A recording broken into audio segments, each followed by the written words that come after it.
everybody, and welcome to the Demethrin 5 right here on QuestJunkiesUK. Say hi, guys. Hi, guys. Hi, guys. Why do we all have the same joke? Because if it ain't broke, don't fix it. 20. We share a single brain cell. We do indeed. My turn. Yeah. Mom said I could have the brain cell. It is wonderful to see you all. Lexi's on my side of the cerebral cortex. Indeed. Don't make me turn this campaign around.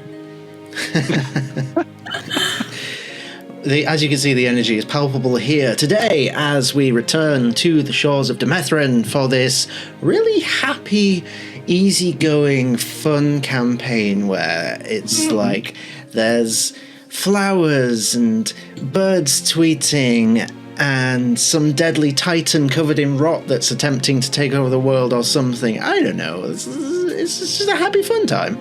I'm sure it's fine. Yes, this is our mini campaign, session 5. We're getting into the end game, you guys. We're getting into the end game. It's getting interesting. So soon. So soon. I would love to continue this forever, but this is a self-contained story. They have Twitter in Demethrin. I mean, maybe. I don't know. They just It's just sending a bird with a little message on its foot. You know? It's analog Twitter. So, without further ado, let's get the introductions and such out of the way. Boop-a-da-boop. Yeah, chat commands continue to work. I finally fixed them. Guys, please use the link in the chat there to do two things. Number one, check out Sirenscape, their fantastic audio platform to help all your TTRPG role-playing needs.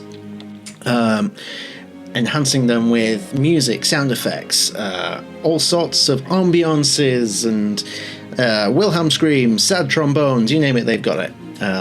Because for a serious emotional story, there is nothing more perfect than a sad trombone followed by a Wilhelm scream. It really just sets that heartbreak in everyone's mind. And the second thing is also, by using that link, you can support this wonderful gent down here, the one John, aka Phoenix Iwaki, as a Sirenscape affiliate. Help them to bring wonderful stories to you, which is what you do every week. It's awesome. It super Jump is. in. And it's all free. There's lots of free things to try out there as well. So give it I think you get a 30-day free trial to be a Super Siren subscriber, which is, 30 days. It's a long time.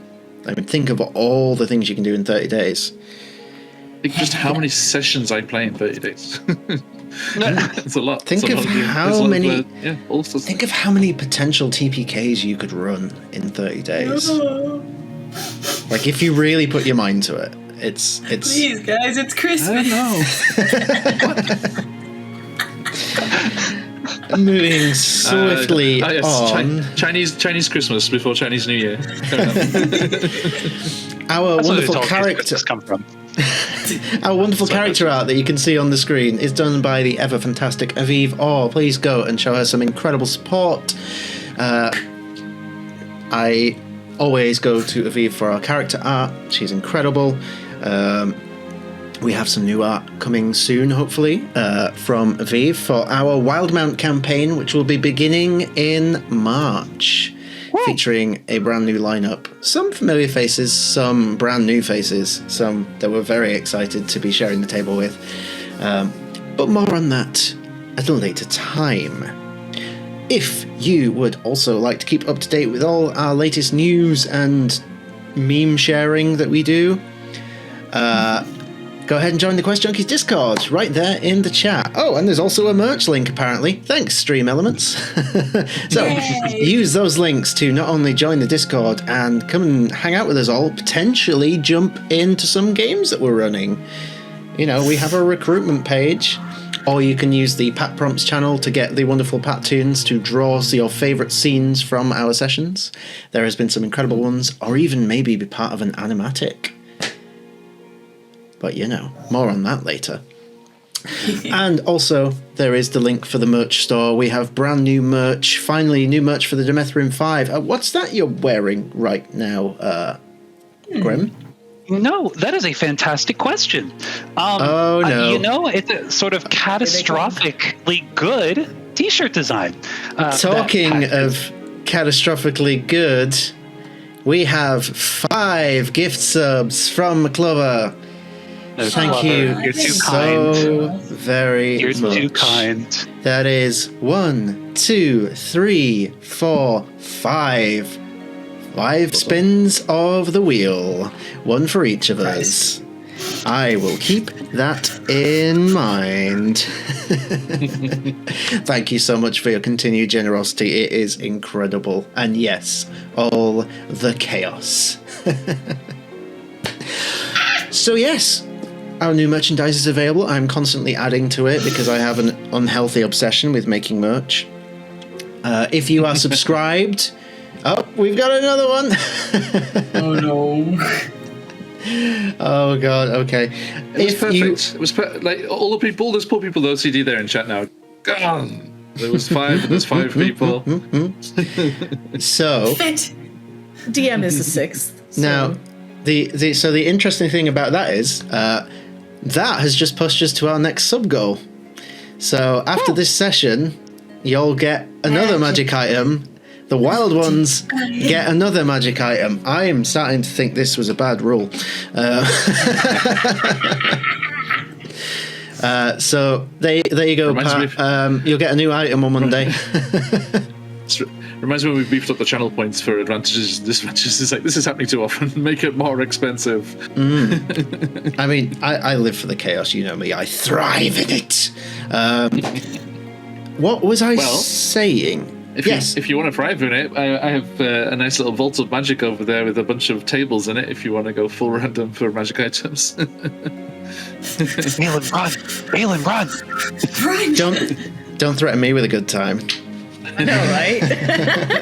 Who's running? Okay. So, thank you everyone for your incredible generosity. You are the backbone behind this community and you keep us going and telling our stories.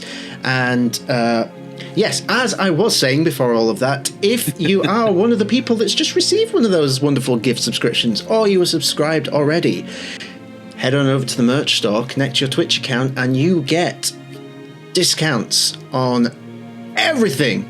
You get a discount. You get a discount. You get a discount. All the merch on the store is discountable.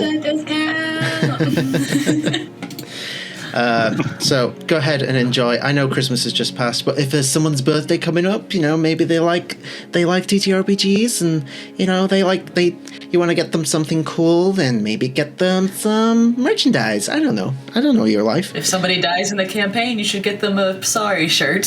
Yeah. In a very specific thing there that makes you sound that some people in chat will get is that you sound like a drunk half-orc in a Jacentan bathroom. Oh my god. Don't even. So good. Quite specific. We also have a YouTube channel where we upload all our VODs, so you can, if you can't stay for the whole stream tonight, fear not, for we will have you covered with the YouTube channel. If you need to catch up on previous episodes, or maybe check out the other campaign, or some of the one-shots we've done, it's all there. We're also available on all good podcast platforms. It updates when it feels like it, because sometimes it's like, oh, it'll update the same day, and sometimes, oh yeah, you wanted me to do this 3 weeks ago. Okay, I'll do it. But it's fine. So, that concludes those bits of things. Why don't we go around the table and meet our cast, and you know what, we might as well spin the wheel as we do. So, starting off, I'm going to roll to see who we go to first, and then we'll go clockwise from whoever we start with. Okay. Grim, please tell us who you are playing, and give us a random interesting fact about your character as I spin the wheel for you. Dear God. Hi, everyone, friends. Thank you for joining us tonight. I'm Mike. You know me as Grim in chat. And I will be reprising my role with these lovely folks as our half-orc Oath of Conquest Paladin, Kimura Soto, who, fun fact, I usually get some time to do this, but okay, fun fact, she was once scolded by her mother for cliff diving at the ripe age of 5. Seeing her father do it, she thought it would be cool to do as well. And then her mom was like, never again. So she has waited decades to try it again. Incredible. So, your spin of the Wheel of Chaos. Kimura, for this session and this session only, you grow a size. Mother French toast on a bulldog. Beef So queen is Kimura- beefier. Yeah, beef queen. Beef queen. It's like, oh, that's so yesterday. Pretenders to the glory. Okay, thank you. Moving on, John. Who are you? Who are you playing? And give us a random, interesting fact about your character. Hello, wherever you are. I am Key, and we play lots and lots of RPGs over there and have a good time with wonderful players who I really appreciate now, having been here and playing here on the regular, how little they talk over me in the intro. Sorry, Patch. And it is an absolute pleasure to be back and playing my fabulous friend here, the little lizard fella known as Gekato, because Tokage is Japanese for lizard, and it's backwards. And we are having ourselves a grand old time here. And Gekato is a lizard fella who is a ranger and is here guiding these folks around and about the place. And there are some other things being thrown into the mix there. He's also got a little soupçon, a little splash, a little suggestion of blood hunter, druid, fighter, and sorcerer as well. A fun fact about Gekato. A fun fact about Gekato is, let's see here. Where is the thing? There's something I wanted to check here. During his time at the Radiant Citadel, the kind of interim place he went through between the unseelie courts of the Shadow Fae and Rodania, he was fascinated by the jewels that make up the various creatures tied to the various worlds. But the incarnates, as they are, but the one that is shaped like a giant scorpion, absolutely terrible. Due to the unforeseen tragedies that happened at Scorpion Race in his desert as a child. Interesting. Now, it's funny that you mentioned the word little, as your spin of the Wheel of Chaos is shrink a size.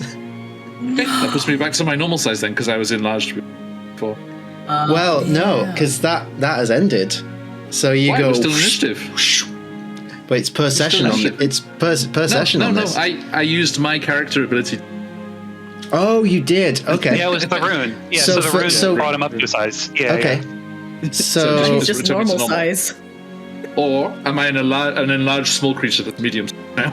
I say you are normal size for now. For now. Oh, I love Thank you, that. Solidarity, mate. Solidarity. Okay, thank you. Aelin. I'm Aelin. I play Aegis, the Drow Aasimar Echo Knight Grave Cleric. And an interesting fact about Aegis is that his family follows the tradition that the second twin born is the elder, so he's considered the older brother. That's cool. Interesting. Your spin of the Wheel of Chaos has emboldened you. Oops, all con. You now have a con score of 20, which I will go ahead and do now. I wish. And wow, that's just bumped up your hit points. Something ridiculous. Okay. Something fierce. Let me update Chat, that. just in case you forgot, because it's been quite a while. Gikato is a quarter of his hit points at the moment. Yes. Hey, Last session was lost. I will ask that before we get in there. I wondered. Just what everybody's looking like. I'm at almost half. Okay. I've got a. What does Gikato look like? What does Gikato look like? Not angry, disappointed. Not mad. Just disappointed. The wheel spin sound. John got quite salty at the end of last time. I apologize. The wheel spin sound is like the low HP sound in Pokemon. Oh, right, okay. That means it's very annoying. I'm going to turn it. I'm just going to mute it then, I think. Thank you for letting me know. All right. Wonderful. So that is you, Lexi. Hello, everybody. I'm Smallbird Lex. You can find me at Smallbird Lex. I do D&D. I do art. I do cosplay. I am someone's cup of tea. You will find it. The thread's just getting worse every session, but Worse or better? or better. You're right. Ooh.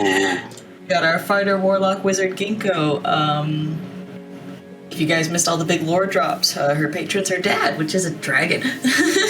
Because, had to be that, like, edgelord raised by a dragon. Like, I just wanted to be the edgelord this time around. And her fun fact, not a fun fact, just like a confusing fact, she still does not understand the concept of buying food. She's spent all her life getting food for free, that she's like, why do I have to do something for food?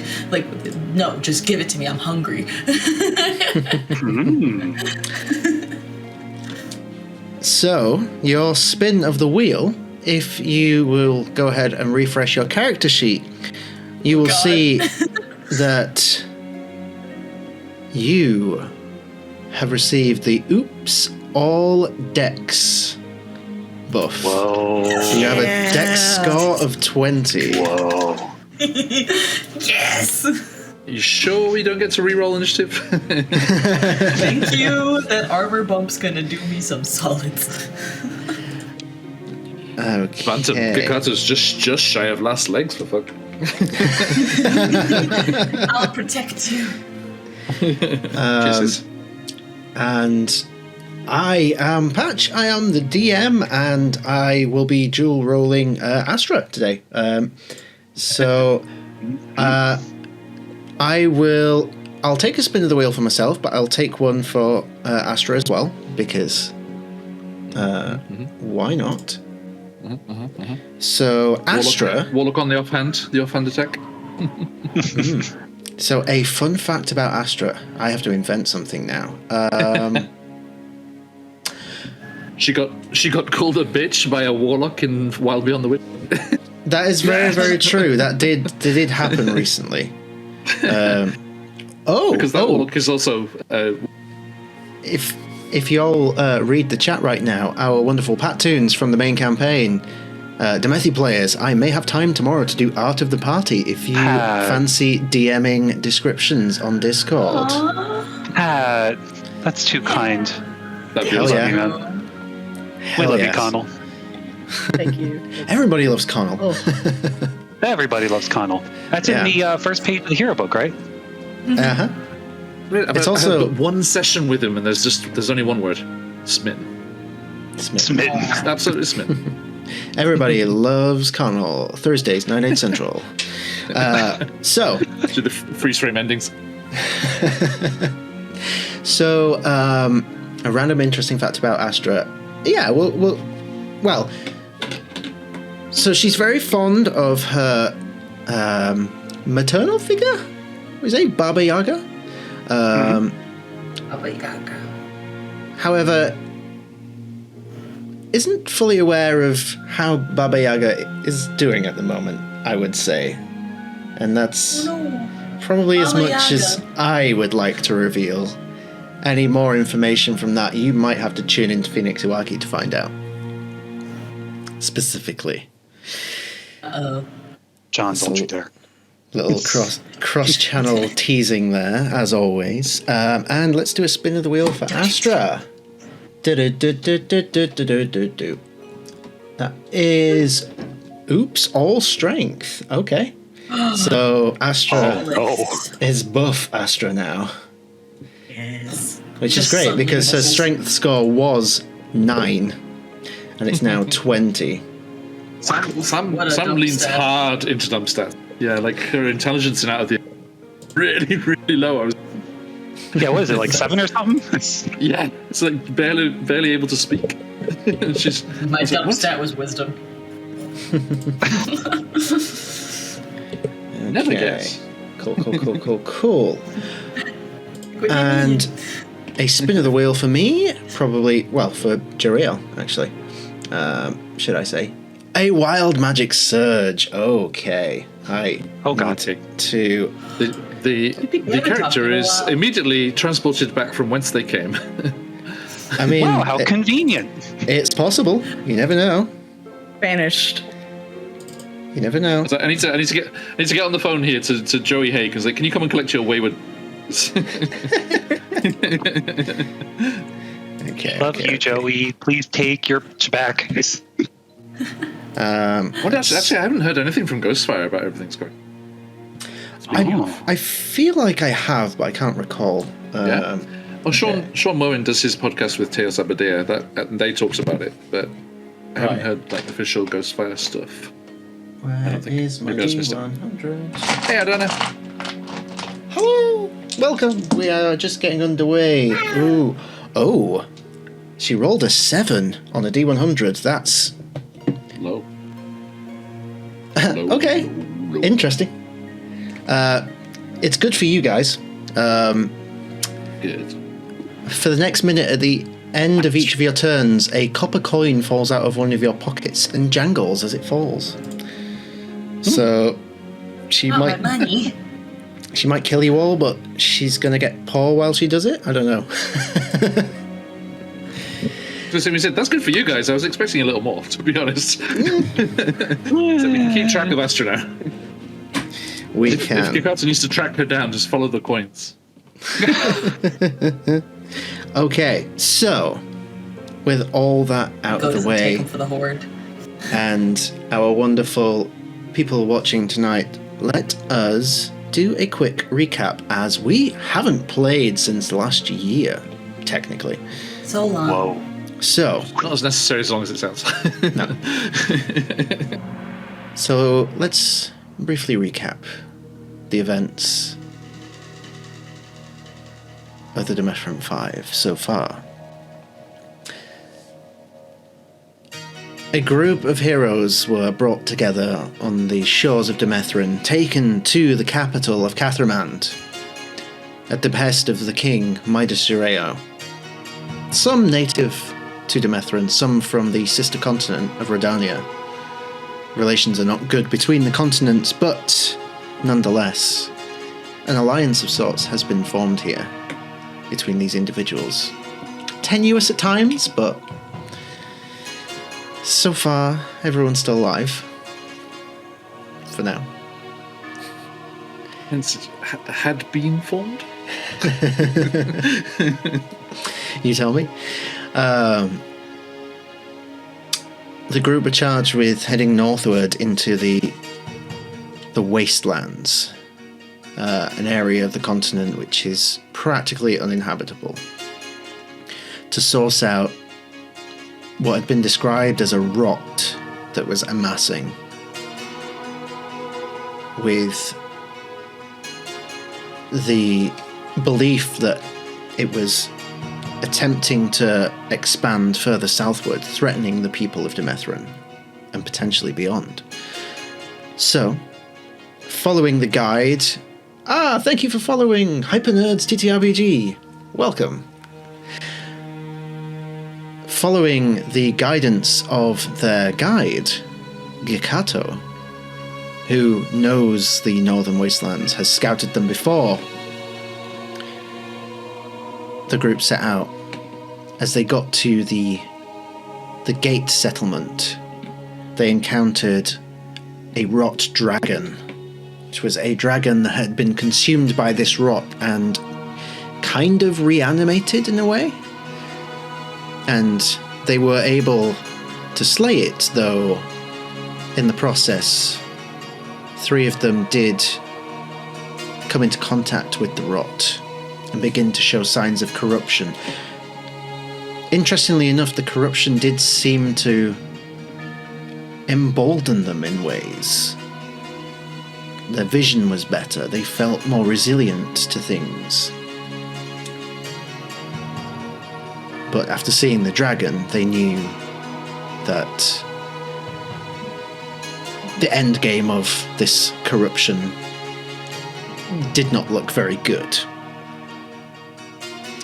And throughout this time, each one of them had been experiencing visions in their dreams. Dreams turned nightmares, giving them glimpses of insight into what is to come. Seeing horrific visions of their homes, their families, their friends, and a vision of a titan. And in one particular of these nightmares, a voice was heard speaking of this titan, naming it Demethrin, seemingly suggesting that the continent might not be a continent after all, and that the very thing they need to stop is the ground that they stand upon. Eventually, going deeper into the caverns, and after more visions, this voice again made a suggestion that someone in the group was a traitor, sowing seeds of doubt amongst the Demethrin 5. Eventually, this seemingly became too much,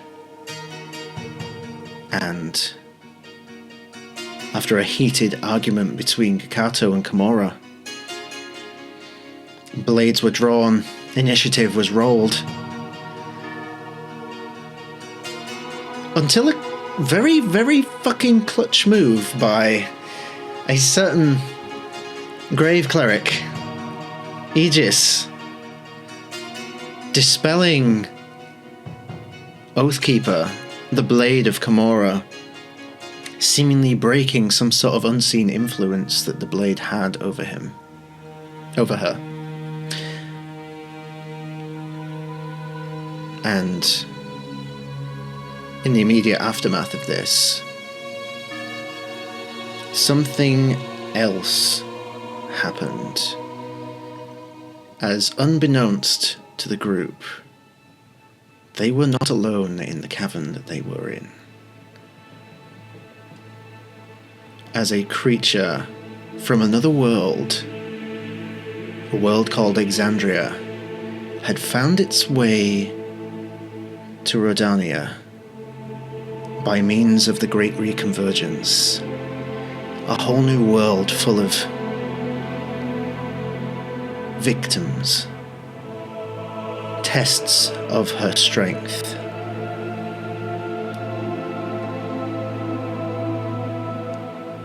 Through various means, she found her way into the Northern Wastes, and after taking a suggestion from a certain Shadowfell overlord, snuck into the cavern, unknown how, snuck up right behind Kimura, in between Kimura and the Echo Knight produced by Aegis, and plunged a blade directly into his back, causing severe damage.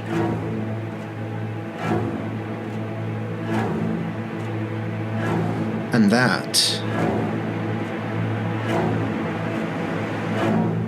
is where we will continue. So, that was her action. At this point, her form becomes incorporeal. And with a smile on her face, she steps through Kimura, almost like a ghost. Lifts her arms up, smiles, and sinks into the ground, out of sight.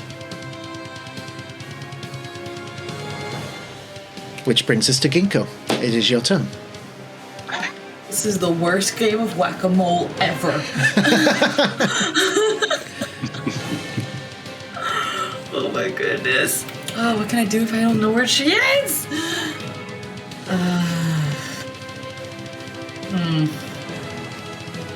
Is there any like investigating I can do to like or perception to see if I know where she might pop up again? You can make investigation or perception, your choice. Which one's higher? Let's see. Got perception +5 and investigation +4. Alright, perception it is. Okay, so dirty 20. I got a 15 on the die. Dirty 20. Oh. We have 2 inspirations from Pattoons. DM's discretion. I think it would only be fitting to give them to our 2 critically wounded players. So, Kimura and Gakato, please take a round of inspiration each. Itadakimasu. Okay, so a dirty 20, so yeah? いつもありがとう, Pat. With a dirty 20, you look around and there's no trace of where she was. But with a dirty 20, you notice just moving away from where Kimura is stood, heading towards the doorway. Not the one you came through, but the other doorway, the one you have yet to go down. There's a slight tremor in the ground, almost as if something's moving through the ground. Whack-a-mole. Alright, so Gamora is going... Gamora? Mm-hmm. Yeah, Gamora. Gamora. Why, Gamora? Why is Gamora? That's a greeting over on Nomadic channel, isn't it? Gamora. Yeah. Alright, so Ginkgo is going to run towards where she thinks it's going to pop up. I'd like to cast a 3rd level Spirit Shroud to make this attack a little more beefy. So again, extra D8 for my damage. That would be nice. I gotta roll to hit first, of course.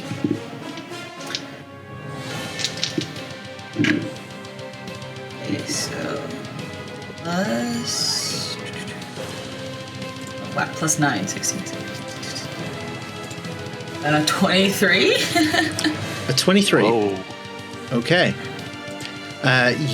What weapon are you using? Are you using your battle axe? My battle axe. Okay, your +1 battle axe. Be thankful that it is a +1 because that makes it magical. Whoa. Magical battle axe. Go ahead and roll damage. Oof. Alright, you get my 2d8 +7. Okay, so 4, 5, 6, 7, 8. 15 for damage. 15, okay. A little low.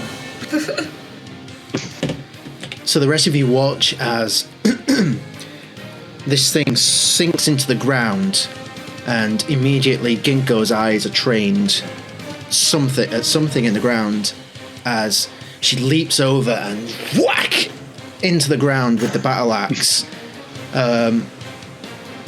You don't see anything immediately, but as you withdraw the battle axe, there is blood dripping from it. Bleeds. Oh. What's the ground made of? Is it like volcanic ash or what? stone. Huh. So you just cut through stone.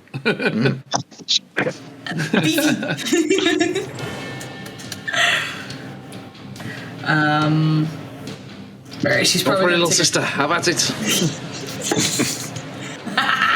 Yes. That was a rock solid attack. Goodbye. Kakato's like looking down confusedly. It's like, it's still activated, but I'm the same height as Ginkgo. What's going on? Don't worry, little cousin, we've got this. Is that a concentration thing? Do you have to maintain concentration so. on that fall? I'll I meant to ask that before. I don't think it is, but it's worth. I'll check it out for you. I'm gonna roll for my second attack while y'all do that. Ooh. Oh, you get a second so attack. would 28 hit? 28 definitely hits. Go ahead and roll I damage. got a 19. Alright. Nice Spirit Shroud. Ooh, nice. Okay. 13. 25. 25. Very I'm good. slow at math. So you withdraw, you see the blood, and you think, oh, if it bleeds, you can kill it. Whack down It's again. die. Cuts further into the stone, and you withdraw again, and quite a bit more blood this time. Yes. Alright. Doesn't require And concentration. Is this concentration? Doesn't. Doesn't. Good to know. Alright, that was both my attacks, so she's just going to take a quick step back and prepare to throw some more damage at her next turn. Okay, thank you very much. That brings us to Kimura. At this time, as you're looking, trying to process everything that's just happened to you, feeling this pain, suddenly your body starts to grow as you grow a size, and you are now large. She's Beef queen. she's beef queen, full beef queen. All right, so free action. We're gonna vomit blood just all over the damn place because I just got stabbed through the chest. Valid.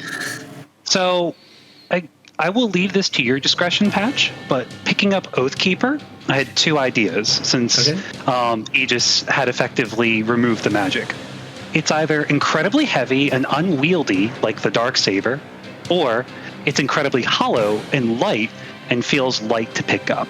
Either way, she's going to pick up Oathkeeper, and she's going to stumble forward over to Gikato and kind of extend the hand out, and you'll see the hand kind of glow just a little bit.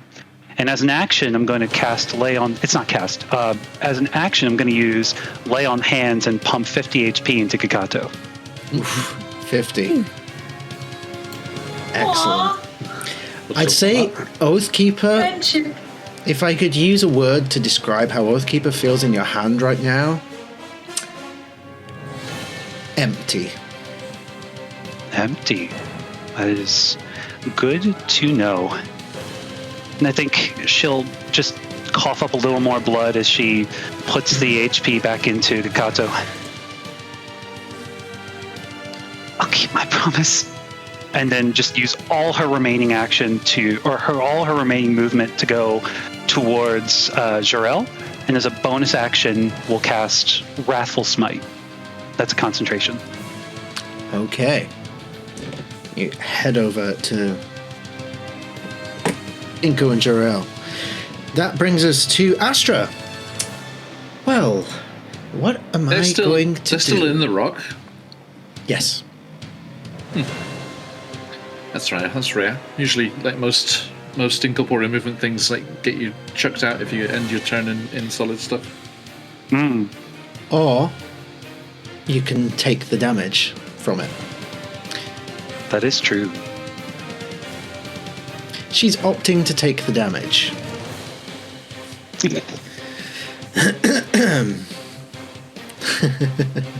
So, what can Astra do to help this?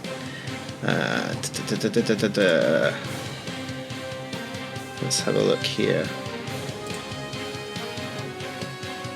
Okay, so Astra, seeing what's going on, sort of sees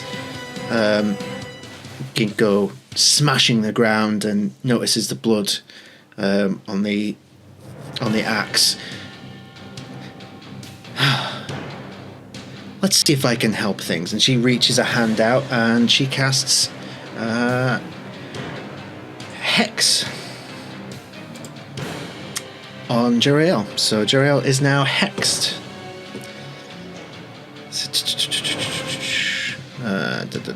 Yes. And does she have any bonus actions?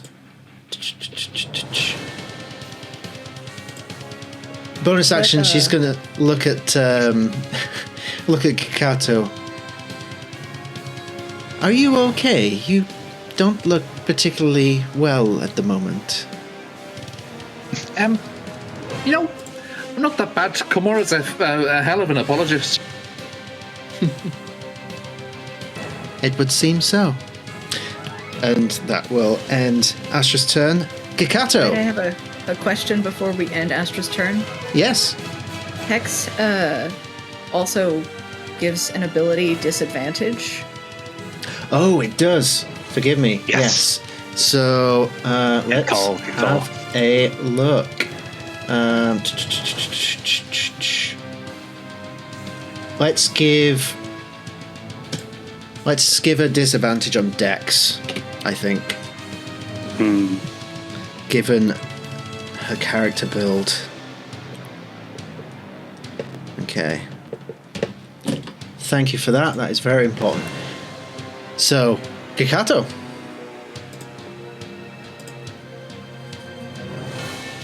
So it's rock, so they can't do anything there.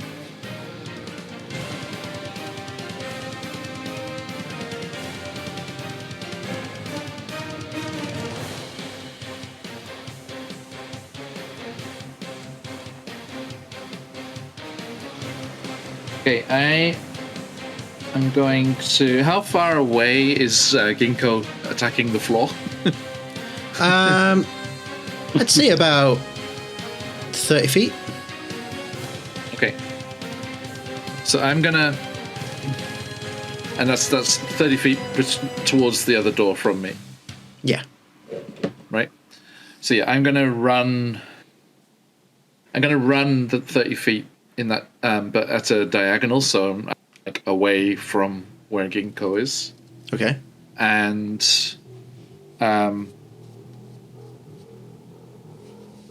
actually, no. No, actually, I'd like to go right. I'd like to go next to Ginkgo. Okay. And I would like to. Is it Jeriel? You said. Jeriel, yeah. Jeriel, did Jeriel have any stuff with her? You cut out just then. Sorry. Does she have like a haversack or anything, like a satchel or anything that she was carrying? Or is there a scabbard for the sword? Give me a perception check to see if you would have noticed anything like that. 30-20. Hey! It's my best stat. It's my best skill. You've seen all her pores. You would have seen definitely some sort of satchel and a few other bits and pieces here and there. No scabbard for the weapon. Okay. So I'll run next to Ginkgo, and I will pull out a strange kind of metallic, cylindrical kind of device that none of them have seen yet, and I'll have it in hand, like I'll try and stop them running away. And I would like to prepare an action. Okay. What action are you preparing? If they appear within sight, and if you'll be generous, I'd like to potentially, I'd like to have to potentially use my sticky instead. And which would make it if they appear anywhere within 20 feet of us. Okay. And if they appear within reach, be that of my hand or my sticky tongue, I would like to try and place this immovable rod in their belongings. Yes. Oh, yes. Click it on. I love an immovable rod. Cool as fuck. You can absolutely do that. Okay. Yes. So, holding your action. It's 20 feet. Okay. That brings us to Aegis. Okay, I would like to move up to the group, Okay. surrounded by this. Also, just a reminder, because I had kind of forgotten, Aegis has 10 feet of blind sight, Oh. because he's a blind sight fighter.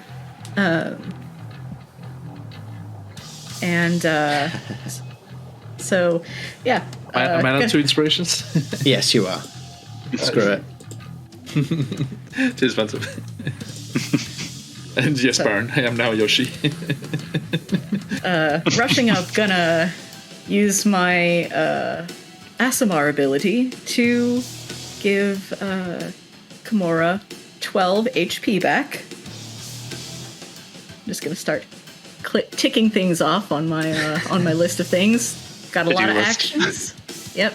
Healing hands. You see this kind of like soft golden, like radiant light as he just kind of taps you back. I knew you weren't actually betraying us.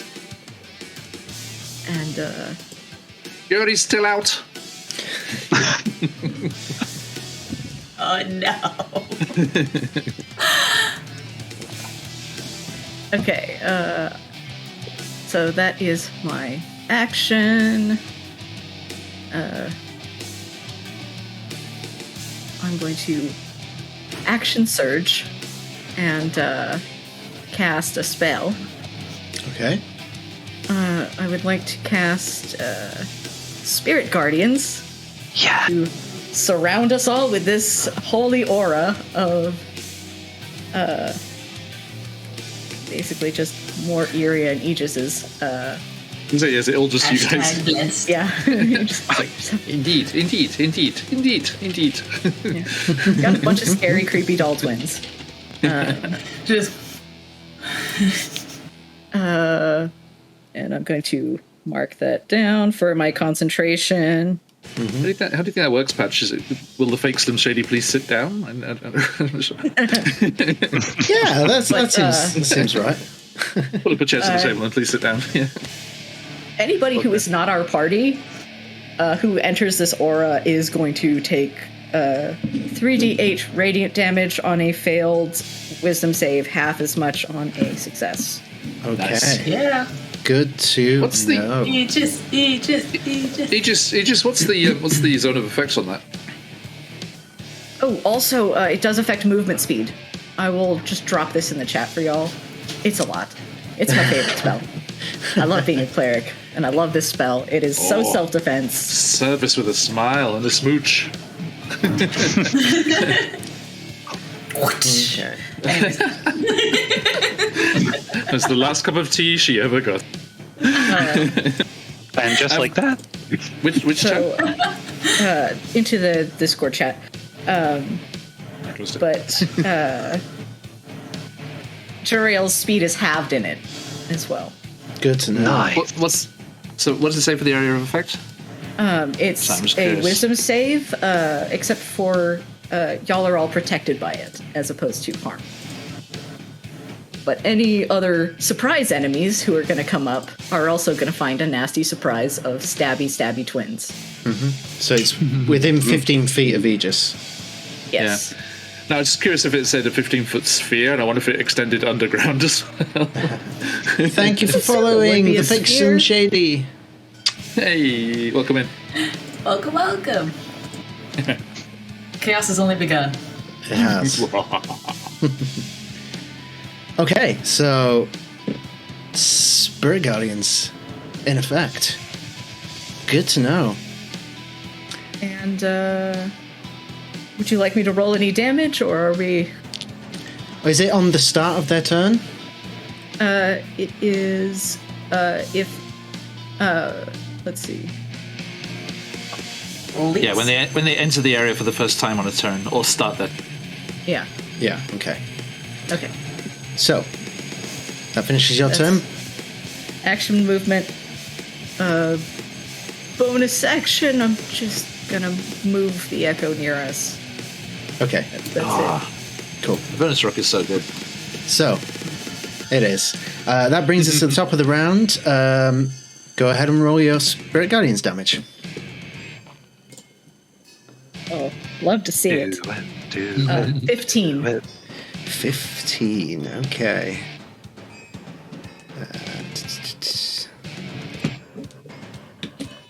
Okay. Duly noted. What kind of damage is that, by the way? Radiant damage, because Aegis is neutral. Interesting. Mm-hmm. Okay. So.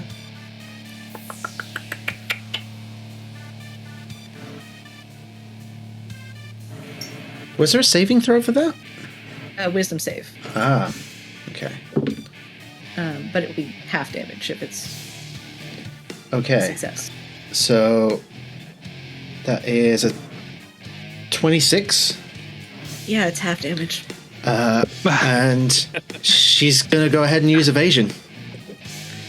Oh. Fucking rogues. Alright. So this means they've materialized.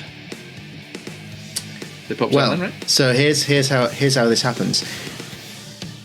Juriel bursts out of the ground, still incorporeal,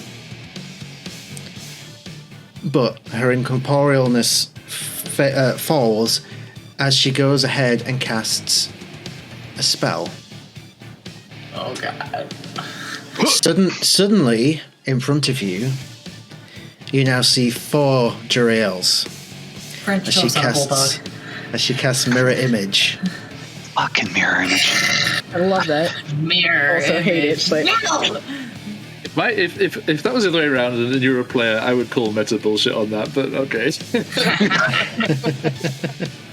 He's God, so for today. No, how would she know? This is an assassin that has been alive for several hundred years and has dominated several worlds. This is not her first rodeo. I mean, worlds. Phantom mirror image. A mirror. Just a mere image of her former self. I mean, she's got stabbed a lot. I mean, mirror image is a good play. And for the rest of her turn, well, at this point, her form does drop, her incorporealness does drop, so your action would be triggered. Your held action. Ooh. Come on. So, Well, it happens, but how does it happen? Now things have changed. well, go ahead and roll me a d20. Okay. Come on. You got this, John. You have 2 rounds of inspiration. Keep that in mind. And you know, for the hell of it, I will let you add your proficiency bonus to this. Thank you. To what though? Is it a test or something? It's just a d20. Okay. D20 plus your proficiency. Okay. Come on, Kato. So Come on. with a proficiency of +4, that makes it a 24 on a nat 20. Yes! Bam! Love it. Folks, if you've got them, I pre-flew. let them fly.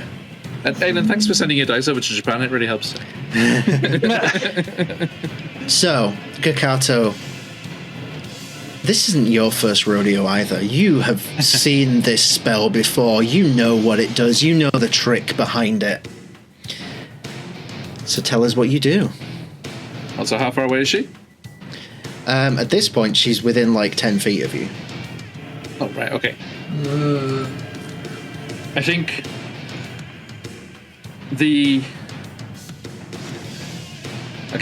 So it's a rocky surface, but there is like dust and stuff around. Yeah. Yeah, like and little pebbles and stuff. Okay, so I think like Gekato kind of like drops down into almost like a Spider-Man like pose. Like the leg goes out to the side, he drops down a little padded, hand of lizard hand, scoops up a bunch of pebbles and dust, and he just casts it out in front of him, and just like his perception, which is his best skill, just sees which of the images the dust and pebbles pass through and which hit the physical form, and then the tongue just goes like, because I was gonna lash the tongue and see if the tongue passes through them, but whenever like chameleons and stuff do it, it just goes straight out. So and then as soon as he sees which one's the real one, onto their belongings, and then the tongue just goes with the immovable rod in and places it and click. Okay. And then, motherfucker. And then for comedic effect, for about 1 or 2 seconds, like can't disengage the tongue. He's just this line between the two of those. Like, Wow! Wow! Incredible. Ready to cut it, brother.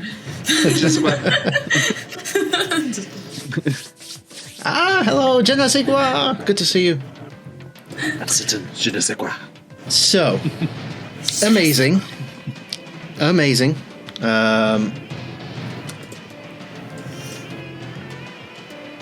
That's going to end her turn.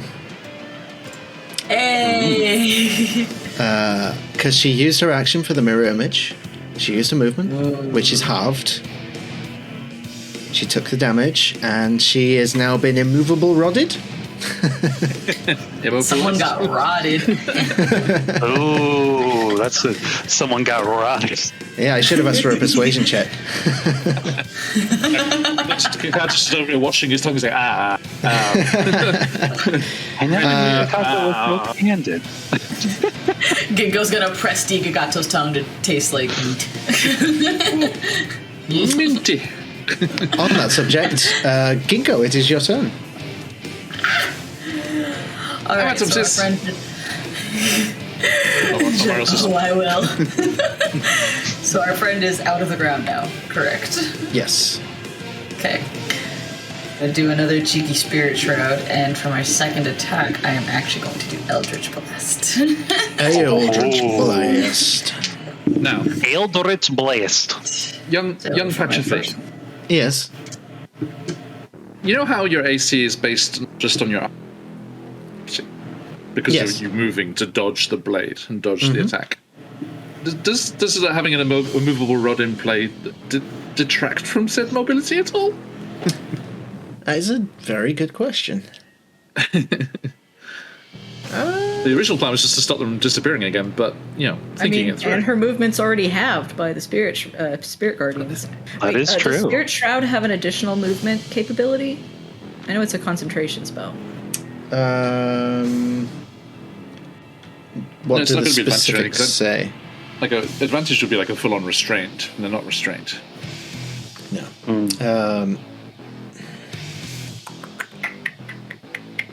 I will think on this. It's a good point. Stuck between an immovable rod and a hard place, a hard spiritual guardian. Yes. While you're thinking, I will stab. I rolled, Stabbing with an axe. That sounds like just brutal. Barbarian So- move. Just Yeah. okay. So +9. I got 17 for the first attack. +9. I'm assuming is gonna hit, Yeah, I'm gonna say that hits. and then 14 on the die. 23 for the second hit. Okay, yep, that hits. Sweet. I'm gonna roll. Let's see. For my first one is 2d8 + 7. Oof. Oh. All right. Good news, good news. Max damage. 22 for the first hit. Oof.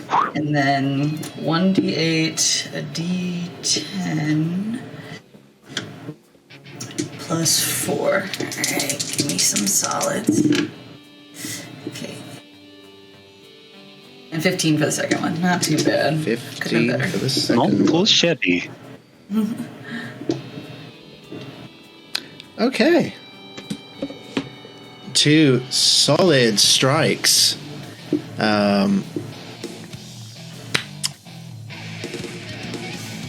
She takes the blows and sort of, you see a grimace of teeth, and then looks back at you with intense eyes, and a smile starts curling up her lips.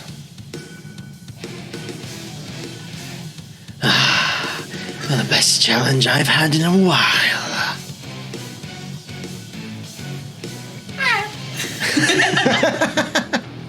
Actually, sorry, Patch, I wanted to double check something about the shrinker size thing. Because if you were doing it like my original form of shrunker size, you know, outside the giant's thing, I get 3 Eldritch Blasts. the ability. Yeah, you need to roll the other 2. Yeah. I was like, I didn't do my other 2. Yeah. Let's try that again. Definitely. Roll. The ability says if you are smaller than large, you become large. So even if I was small, I would become large. Okay. So I think I'm still large now. Yeah, we'll say yeah that you are still Right. large. But when it finishes, I'll go further than I meant to. Yes. Alright, so That for makes sense. the last 2 Eldritch Blasts, I got 2d8s, 2d10s plus 8. Let's see. Ooh, okay. 8, 9, 10, 11, 12, 13, 14, 15. Did they both hit? 21, 22, 23, 27 if they both hit. So 19 for 1, and then 18 plus 9. So the second one definitely hits. I don't know about the first one. First Damn. one just hits. Yes! Wait, 19 just hits? Uh-huh. 19. That's pertinent information. It's just like,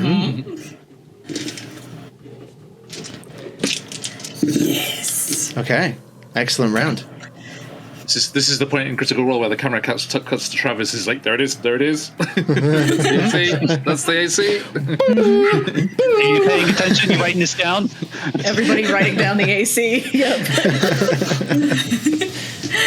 Let's Laura, did you hear that? It's Ginkgo and Kimura just giggling like Sam and Laura in the background. Hear what? Just making dick jokes. Okay. That brings us to Kimura. Yeah. Cool. Fuck. So, this is going to go well because of the previous session's events. Let's say 3 attacks. 2 with the blade point of Oathkeeper, and then 1 with the bud as a bonus action. Okay. Part of that. And just for fun flavor, stab through the heart. Hold on. Fuck me. Stab through the heart. And you're the blame. You give fighting a bad name. Okay. was Well aware it's a played. reference, but not from what, so she's just just was looking confused. So, due to Kakata's kind generosity, we're going to use her older brother's die, and that's going to be a 19 to hit in the first one. 19 hits. Yes. Now, it is a normal blade, so the fact that you mentioned it was a +1 is concerning. So, tell me about that, Patch. Does that mean no damage or half damage from the Oathkeeper? What's the point? well- When you say older brother, like, do you mean that literally? I mean, you could say figuratively, metaphorically. Ossian's also her brother, too, so... I thought there might be a little drop there. Go ahead Brothers and Gato. go ahead and roll your damage, and then I'll answer that question. Okay. Well, that's important. And what's also important is a question I have for you next. What will, if I add a divine smite, will that increase the die count for that damage if she is in fact a fiend or undead? Or is it normal? It would be normal. Normal? Perfect. Okay. All right. There's a lot of die to be rolled here. So the Oathkeeper normal damage is going to be 10 slashing, normal slashing. Improved Divine Smite. The Wrathful Smite takes effect. And if you could, Patch, make a DC 15 Wisdom check for me. That would be lovely. Ooh, 26. Yep, no, she's definitely passing. And then, so Wrathful Smite goes away. Okay.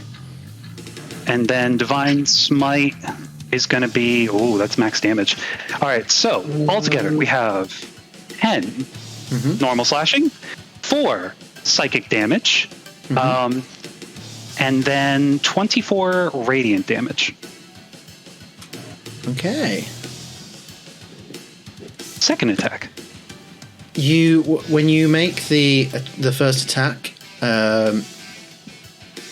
you feel the drain of power from the blade. The emptiness becomes more pertinent in your mind. You get the sense that the non-magical portions of damage are lessened. Very good to know. Very good to know. Appreciate that. So let me roll that again. Kayla, what the fuck? I'm going to use one of my inspirations. Okay. For that roll. Okay, better. How do your inspirations work, Patch? Are they like normal inspirations where you declare before and roll with advantage, or after you tried to roll? I allow they can use it after they try. Okay. That's appreciated. All right, so that is a 27 to hit on the second attack. Yeah, that'll hit. All right. Damage is going to be 14 normal slashing. We'll pump a second level Divine Smite into that bad boy. Okay. And that'll be, with improved Divine Smite, an additional 15 damage. Additional 15. Okay. You got just like, yeah, I've been on the end of them. I know what it feels like. I almost feel sorry for you. Oh, and Patch, question for you, because now while I'm still in turn order, this is helpful. I'm large, right? Do I get an additional D4 for any weapon attacks? If it's the same as the enlarged reduce spell, yes. Sure. Okay. We'll include that at the end, because I have one more bonus attack. Patch, yeah. Okay. Good to know. It's the same as the spell. That is very good to know for the future. I did not know that. The spell does that. It's up to you whether the wheel does it or not. Oh, that's just going to hit again. So that bonus attack from that is going to be 19 to hit, and that's only going to be... That's not bad. That's not bad. That's going to be 9 normal slashing. And 5 radiant. And I'll roll those D4s for the extra 3 that I did. Okay. And that's 9 additional regular slashing, though. Okay. All right. She looking. You notice, like, the parts of her that are still somewhat incorporeal seem to be flittering a little bit, and she looks up. Oh, good. Good to know. It's up to you guys now. Have fun. End of my turn. I got one big boom. That's all I got left, so hopefully it works. All right, that brings us back to Astra. Let's have a look here.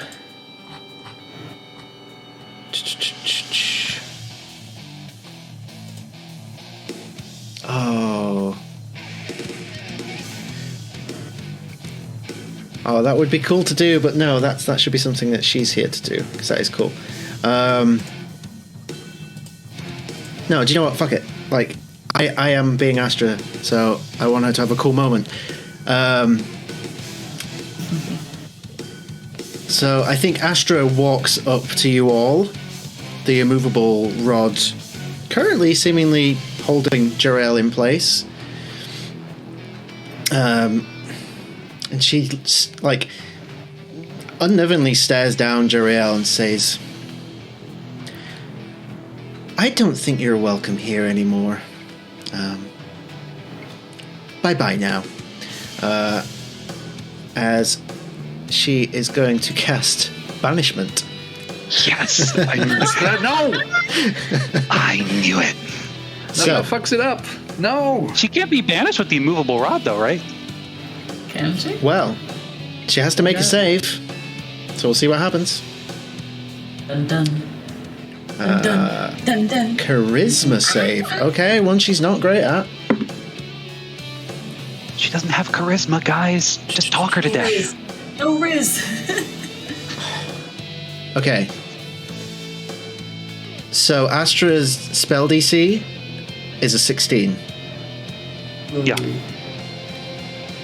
She rolled a 16. Oh, she's stuck with him. That's made it. Damn. Sorry, Astra. Oh, thank fuck for that. I'd say Sit around scratching her ass until she came back. I'd say like the spell Gosh, you starts to returned a take while ago. hold. Yeah, I thought this like the spell starts to take hold, and she begins flittering out of reality almost, and then she just regains her form. Immediately darts her eyes over to Astra. Oh no, I'm not going back just yet. Well, shit. Okay. So, with that done, does she have any bonus actions? I don't think.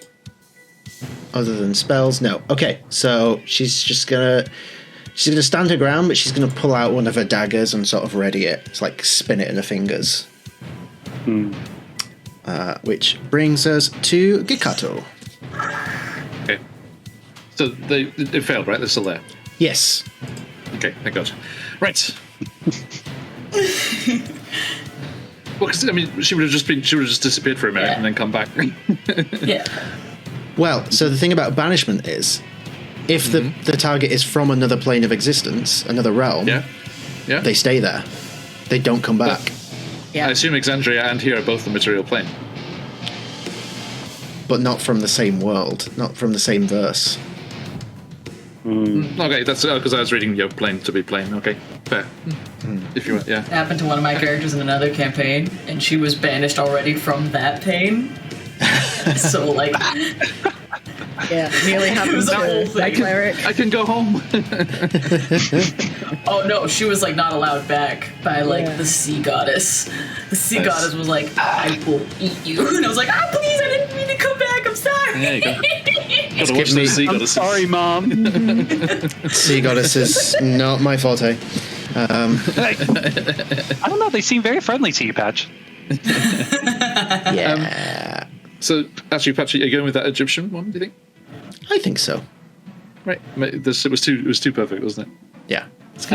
Now, how does it? With them being distracted by, there's 3 people in melee with them. Mm-hmm. So do they look thoroughly distracted by that?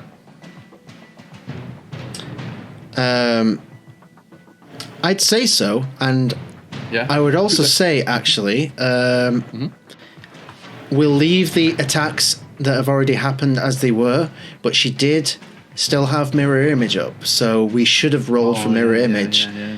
But it's fine. We'll keep that in mind for now. I will grant you the already hit attacks, but they should have been with mirror image in mind.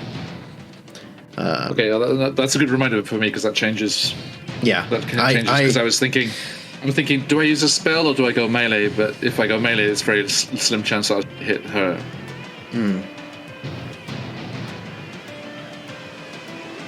Okay, so does it look like? Hey Mac, does it look like the the immovable rod has affected their dexterity?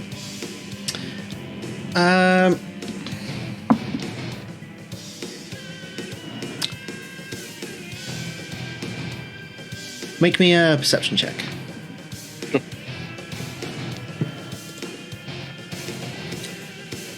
15. 15.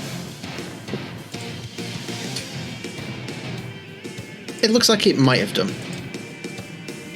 Okay. And I have just been reminded by Baron Dragonborn that much that we forgot about mirror image, we also forgot the concentration checks for it.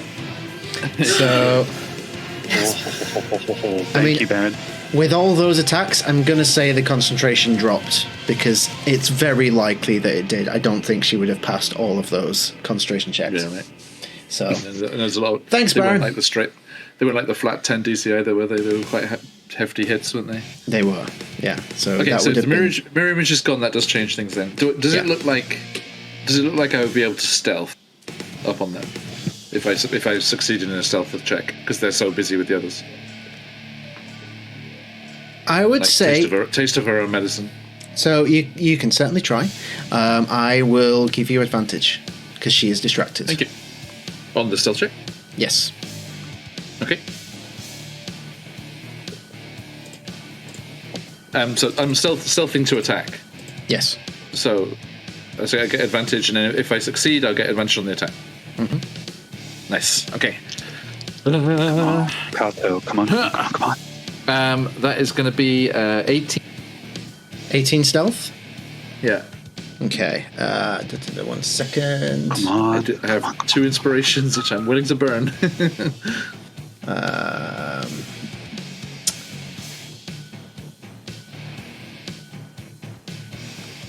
What did you get? 18. Okay.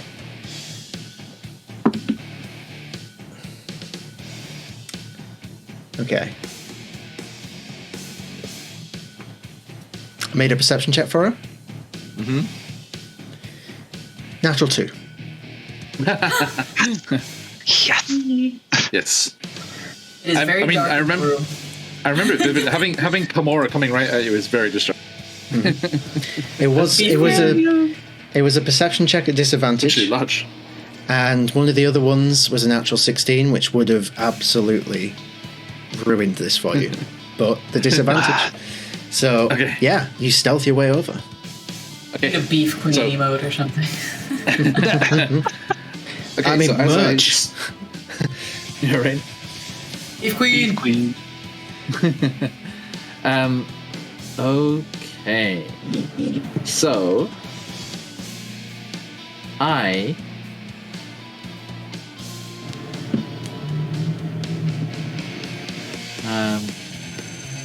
oh, sorry, I just checked one thing. Sorry. It's all good. I'll take this opportunity to thank everyone for tuning in. It's a pleasure to have you here as we pick the Demethrin 5 mini campaign back up. We love you watching So- us suffer. Gikato goes basically full Tokage and full lizard and just drops down so his red belly is hidden. I assume it's quite dark rock. Volcanic Yes. rock, right? It So is, he just yeah. has his black scales, on the back, and so he starts sneaking across the floor. Yeah, and then coming around behind, and successfully stealthing. The three of them fighting against the assassin see them rise up the red of the belly, and they see the claws dripping with acid as I attack with primal savagery. Hell yeah.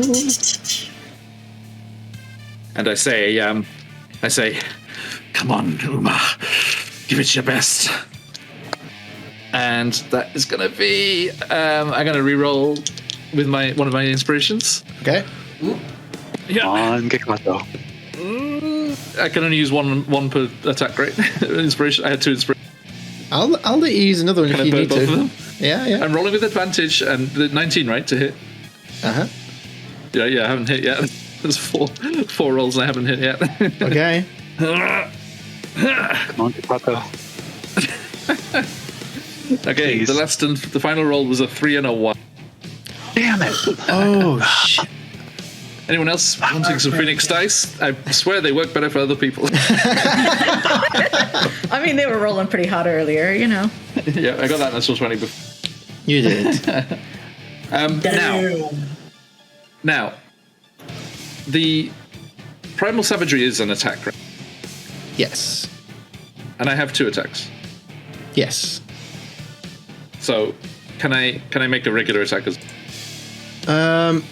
I can't cast Primal Savagery twice, but... I'd say you can, yeah.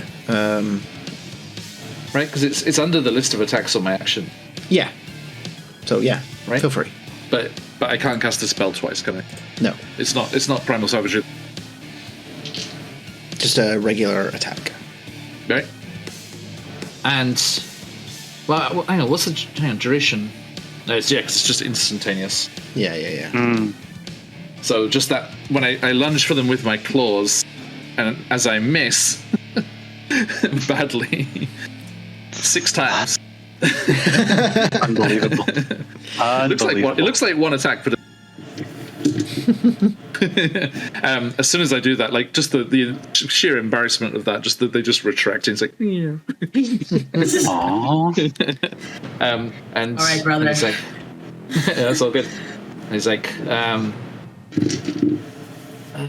and he's like, and you just like as the claws disappear, you just like swing. It brings the ichwa off the strap across the back and tries to just stab it through them like they did to Gamora. Hell yeah. Okay, there we go. That is a 22. 22! Yes! Definitely There hits. we go. Now, feel my wrath as you take 6 damage. 6 damage. Oh my god. It's all over, folks. We can go home now. The apocalypse has been cancelled. 6 and gentlemen. non-magical piercing, which I think makes a difference. Non-magical.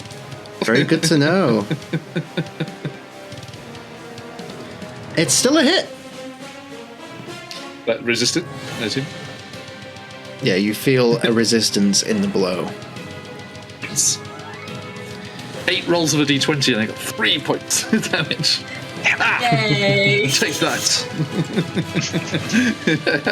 Okay. That finishes your turn? Alright. Yes, all done. That brings us to Aegis.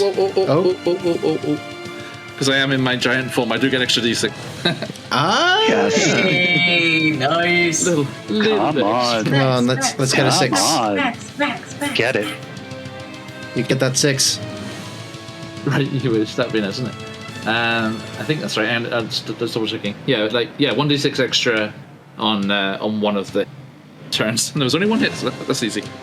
5, so not bad. Hey, 5, 8. no. Pretty good. Okay. Total of 11 down to 5. Cool. Still good. Yeah. Alright. Aegis. All damage is good damage. I would like to use my bonus Living action. embodiment of every little helps. I'm going to bonus action mass healing word. So all my buddies are going to take back 8 because I've rolled max. 8. Hell yes. Aegis. Plus And- 8. Ayo. Not a lot, but yeah, every little bit counts. Every heal is good heal, and every damage is good damage. The only hit point that counts is the last one. And then I would like to do something I have never done ever. Okay. Okay. I'm intrigued. I would like to cast Channel Divinity, and you see these like shadowy shackles come up and bind Jarael's hands as he just uses Path to the Grave. Yes! My favorite cleric Ooh. ability. Holy Curse. shit. Jarael. The next time you or an ally of yours hits the cursed creature with an attack, the creature has vulnerability to all of that attack's damage, and then the curse ends. Nice. So, The reason why I love Watch. this, because in the ideal situation, the vulnerability means it's double damage, which means if you crit, it's double and then double. So if you crit, you get quad damage on the next attack. God. Dice cuts. God. These dice cuts. So imagine, if you will, that you had the opportunity to make that happen as a rogue with sneak attack, as a paladin with divine smite, and all of that damage was quad damage. Or Ginkgo with her 3 attacks. Well, it's only the first And I attack. still haven't Fair action enough, fair searched yet, just say. It is only the first attack, but you could still do like 3 figures of damage, Still, potentially. yeah. You'll love to see it. It is one of my favorite things in the game. So yes, Hype, I'm so happy. Hype in the chat. Hype. It's the first time So- I've ever used this channel divinity. it will not be the last time.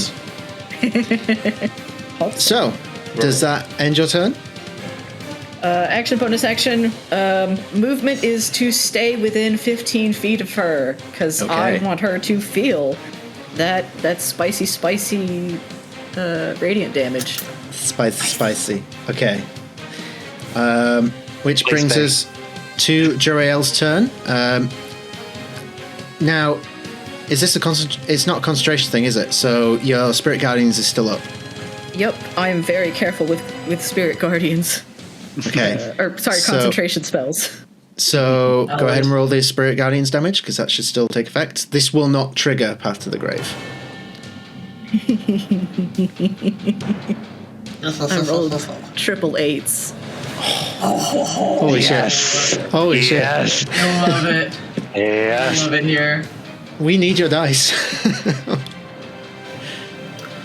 I'm get like them? Laura How'd you get Bailey. I have so many. Like, I'm using different dice for every roll, every character. It's them hands, clearly. So, damage for Spirit Guardians? 24 radiant on a failed save of 17. Okay. Wisdom. Wisdom save. Oh, she got a 15. She got a 7 plus 8. So that's max damage. That's full max damage. Oh, good. Radiant. You'd love to hear it. Wait, what? Well, it's if she failed the save, then No, she. You said the DC was 17.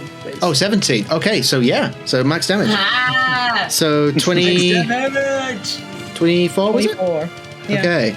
Sorry, I got confused. It's like, god damn, 2 sessions in a row and it just is fucking my shit up. I love it. Aegis. You, the real MVP. All right. Okay. I see how it is. So, A picture of Aegis like Jesus. Just Jarael's not looking good right now. So good. she is. She's bloodied. What are the terms everyone uses for like when they're half damage and when they're like close to Bloodied in the last legs. the last legs? Okay. So It's a rebel. she is going to.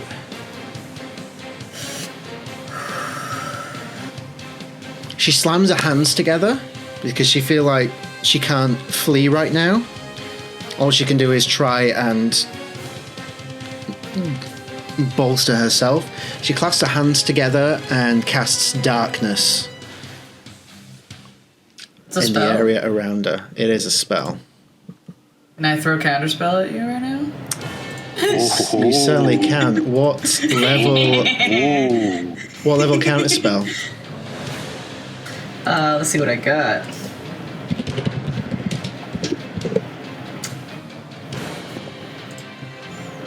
I have a level 3 counterspell. Okay. Darkness is a 2nd level spell, so you don't need to roll. So, Yeah. describe to us what this looks like as you counter the darkness spell of the inevitable end. right, so the darkness starts to like seep through and come from this horrific enemy, and immediately all Ginkgo does is you see these telekinetic golden wings just pop from behind her and blow the darkness away. Just very well. And with the rest of her turn,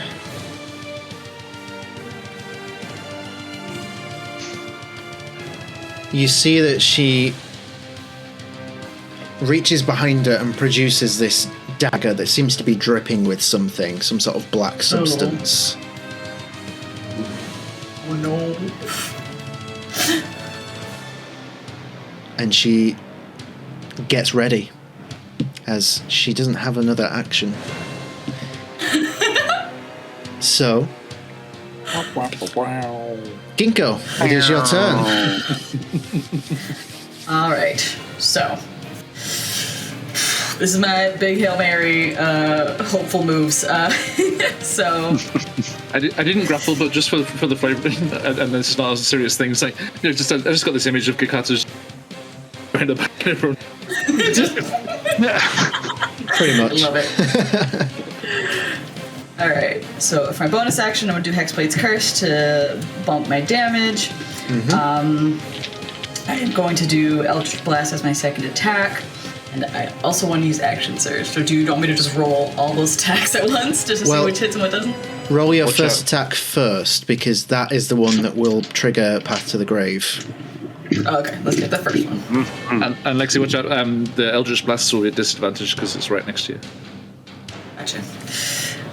So I rolled an 11, so plus 9. Let's see, 20. That is a hit. So go ahead and roll your damage as normal, and then tell me what it is. Alright, so for the first one, it's just my regular axe attack, so 1d8 plus 7 plus 4. Oh! 8, 9, 10, 11, 12. That was 16. No, wait. 8 on the die plus 7, so 15. So 19 damage for the first attack. 19 damage.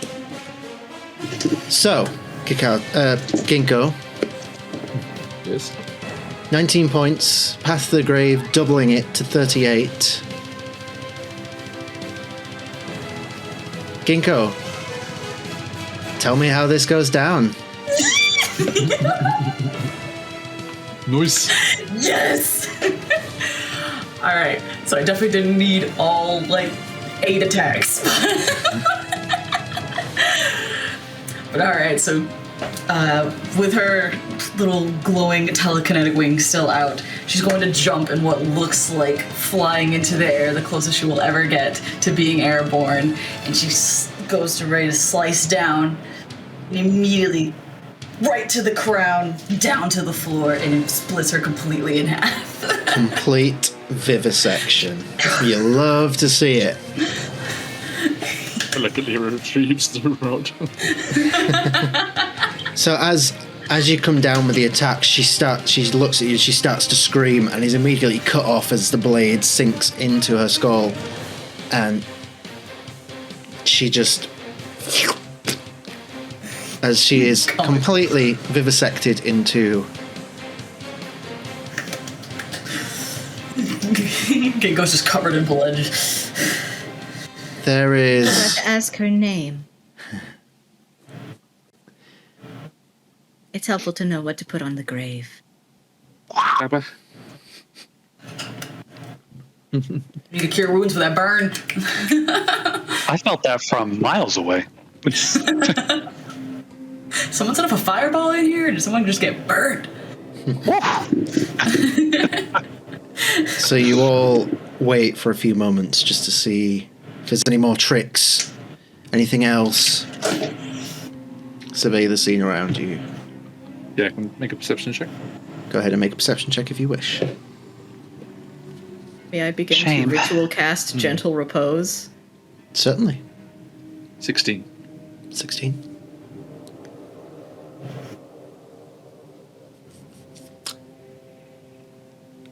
moment passes. Another moment passes. All seems quiet.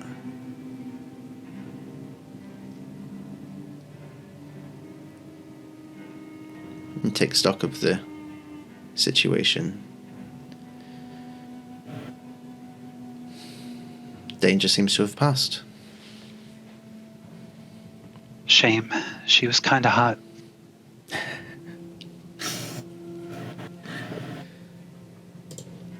Did you touch her? Was she like...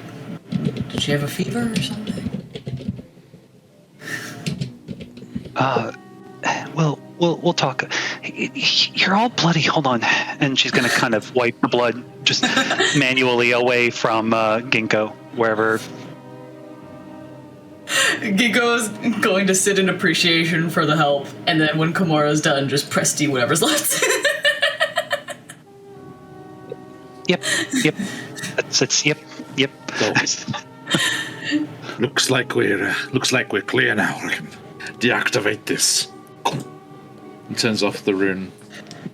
And You're also covered in blood for being... Who's covered in blood for being right next to that? That's everyone, I think, except for Aegis. Except for Aegis. Aegis is currently giving her funeral rites, even though... what in the nine hells is going on? Why am I down here? Hey, you lot. Ginkgo's gonna press D, our little tiny Gakato in Kimura. Clear of blood.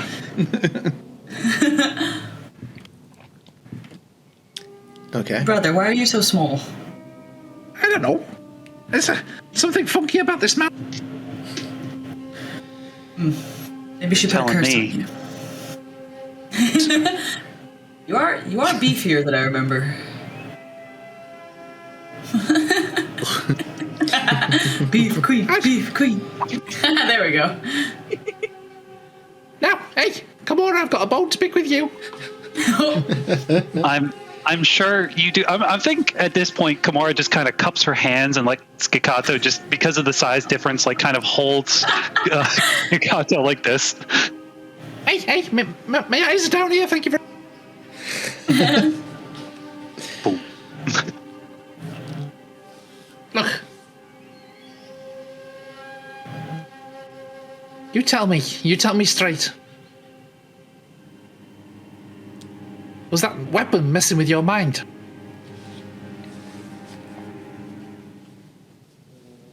The more I think about it, I think so. I don't know what that was. I felt like I wasn't in control of my body. It just kept telling me that you were the traitor. And I don't know what happened after that. I felt like I blacked out, and then when I woke up, I was hurting you. Put me down. You're down. I promise. Hey. And he just like scuttles over to Aegis. Aegis. Hey, Aegis. In the middle of like giving these like last rites. Oh, sorry. I'll wait my turn. The spirit guardians would actually last through that entire thing. So. Okay. 10 minutes fell. It ain't leaving for 10 minutes, unless it gets knocked out of me. When you finish doing that, I guess Gakatsu just do a little scaly fist bump. He's like, hey, you want to be careful, you're going to put yourself out of a job, you saved my life. It's not your turn to die yet. Hooray!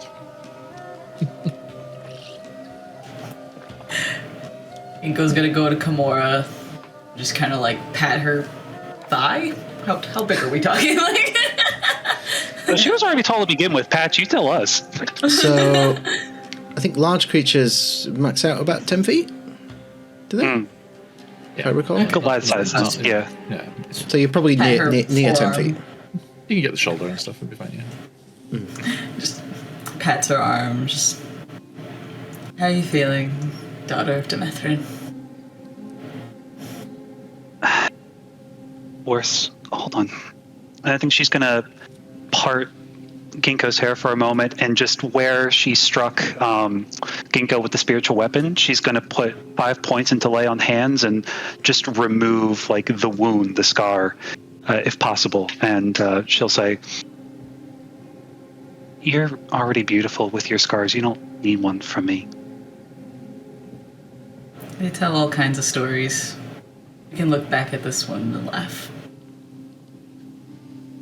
Gekato looks down at his crisscrossing scars from Kamora. I'll just keep I'm getting to you. Hold on, I'm getting to you. Say. No, you already did lay on hands for me. Yeah. Gonna go and pick up her little bro. You did so well, brother. I think that was more in the could do betters. I'm not sure. Yeah. It was a success nonetheless. You survived, yes. I think the gravity might be high here on Dania. Something's bussing. Meh. Right, everyone. Puts you down gently. This way. Do you need to be on someone's shoulder? Is it dangerous down there? I can't see. I mean, it's quite warm actually. Down here near the rock. I think there might be some volcanic pipes or something under here. Now, Ginko's gonna crouch just to feel it. I will. Just curl up and go to sleep. I will say it to you all right now. Above table, DM to players. We're in the end game for this mini campaign. Now might be the last time you get the chance for a long rest. I mean, but we had only just woken up. We got attacked immediately. This is true, and I am. We lost all our spell slots. This is more me thinking you guys are pretty spent. Yeah. Need our spell slots, man. So I just wanted to mention that. It's entirely up to you what you guys do. We may need to take a little bit of time to mend our wounds a little before trekking forward. Just, Father says I need rest. Kamora, you look a little, worse for wear. She coughs up blood. You are closer to death than the rest. But she brought me out of it. I know that weapon meant a lot, but...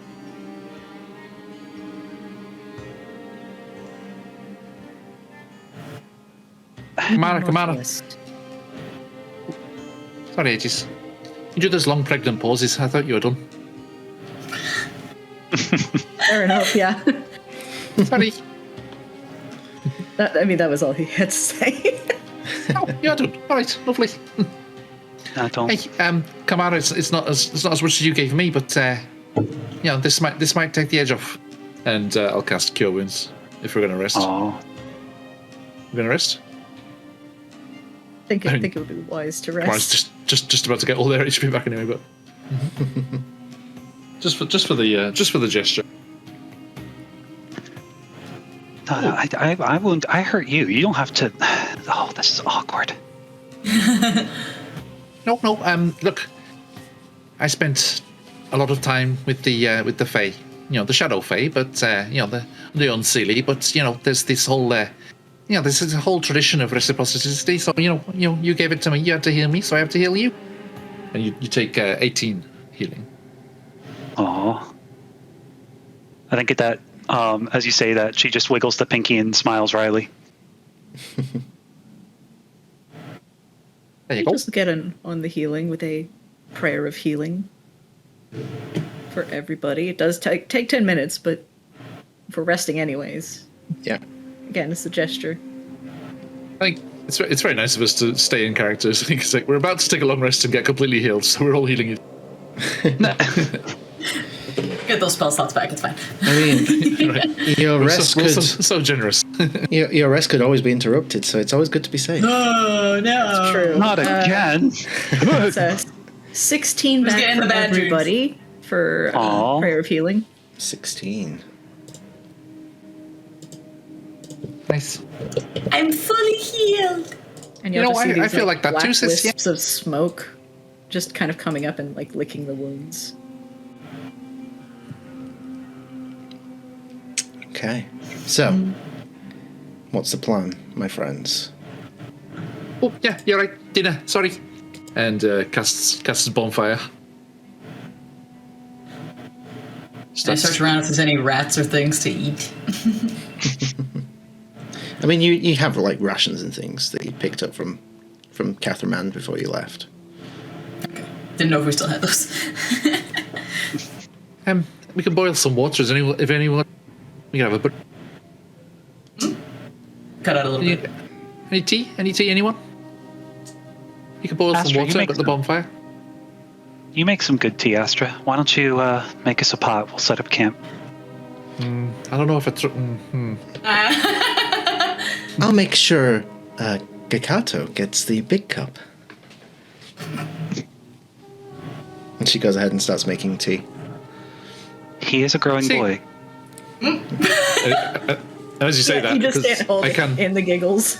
We're about to have a long rest, and I can cast that times. Slams it just. Just back to big There we go. again. That's better. Right. Welcome just- back, brother. He looks there like boom on your head because I'm large. I'm same as now. It's went through medium and up. Right. Ginkgo is very used to much larger creatures being around her with Dad, so she's just like, yep. Perhaps her neck isn't just perpetually this way. You know, Ethan would have liked you, Ginkgo. He had a draconic soul, that one. Other brother. Yeah. Yeah, from a time before. My family's growing much larger than I initially thought it would be.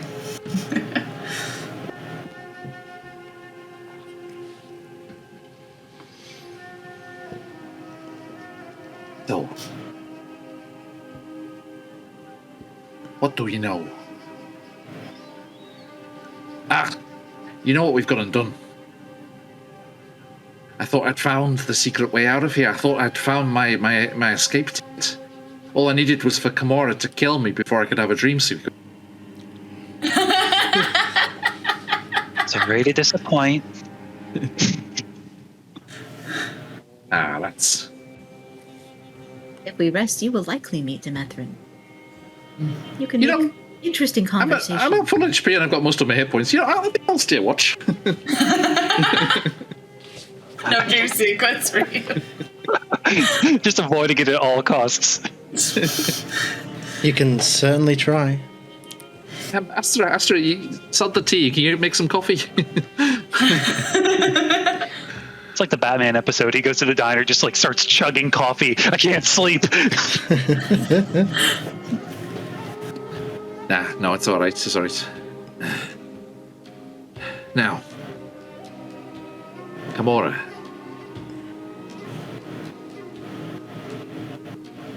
When your weapon had hold of you, was there any kind of connection with Demethrin, or did you hear any voices, or was it that weird shriveled fellow we all saw in Navi? No, not the weird shriveled fellow. It just felt like a subtle voice in the back of your mind. Yeah, Imagine they always are. Imagine watching yourself from a window and not being able to tell yourself what to do. Imagine looking at your body work against you. I don't know if it'll happen again. I don't think so. I can't make that think- promise. Aegis?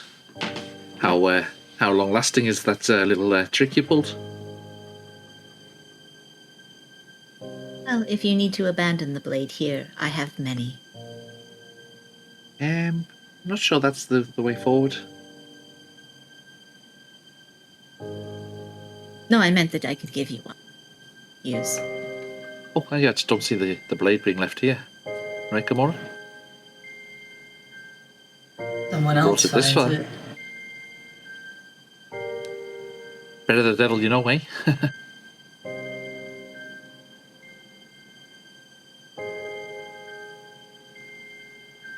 Just everyone remember the signs, you know. When the glaive comes up to our necks, something's about to kick off. Yeah. Hey, come on. I'm sorry. I should have seen what was happening. I've seen enough bewitching and ensorceling of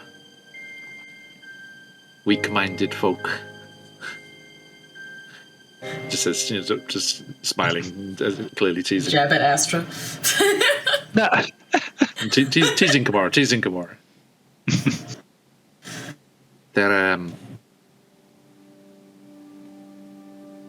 There are all sorts of shenanigans like that going on in the Feywild all the time, especially with the Unseelie courts, especially with ones like Astra's patron running about the place.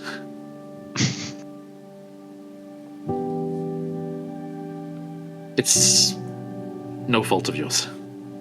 Never was. And you stitched me up good and proper. Yeah. All better. And Aegis, you too. Cheers. It's what I do. Kakato, all of you, gave me something I was lacking. Perspective. What's that? Yeah, it's a good view from up here, isn't it? Oh, sorry. Aegis, you were right. I'm not alone in this, and you're the first ones that stayed. So I just got an image of this being like the Hobbit, you know, when the three giants are sat around the fire talking. Oh, yeah. And you got the tiny little twink. Not the twink. Sit the twink in the lap.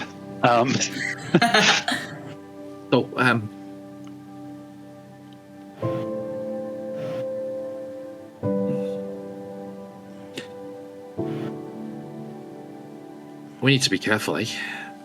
I think the powers of these things that are threatening the land will only get stronger as we get closer, deeper. We are a threat. Clearly. Some of you, anyway. Don't say that. You're clearly a threat. You're the one leading us there. At least I'm good for something, eh? No body moves without a heart, and no mind thinks without it. But I felt so useless. There's you, little sister, flying in there with that big old axe of yours. Blasts of magical energy. Kamara with you. Me. Holy wrath. Smiting down the bad guy. And as for you, Aegis, they always say watch out for the quiet one. Doubly so when the twins are some.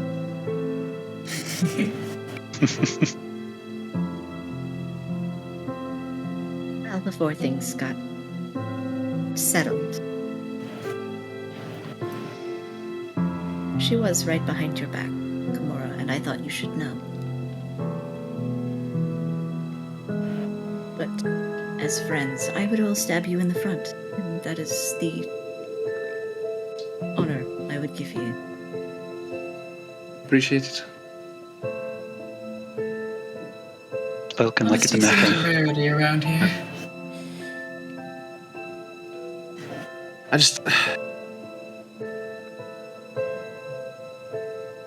missed out one. In the wrong place. Unable to.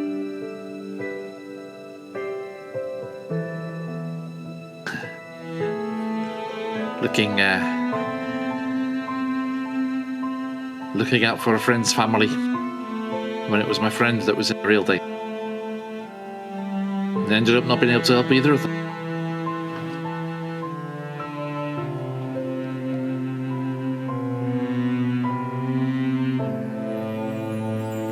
I'll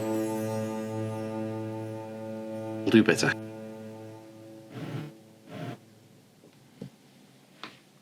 Only ask for your best, brother.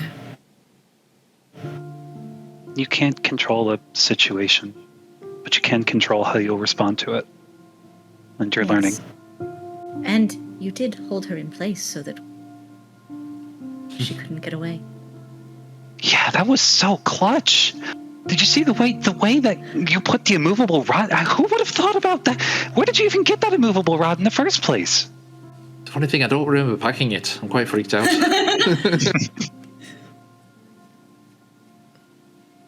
Like magic. Indeed. Mystique.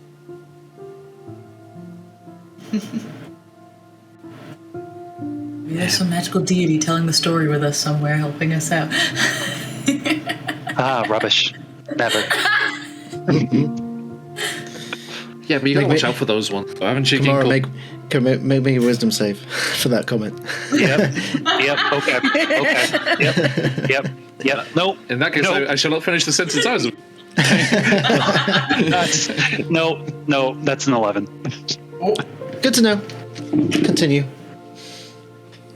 Oh, man. Guys, I just rolled 3 d20s and they all rolled 1.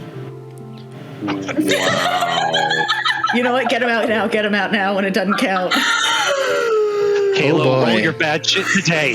Roll your bad shit today, Kalo.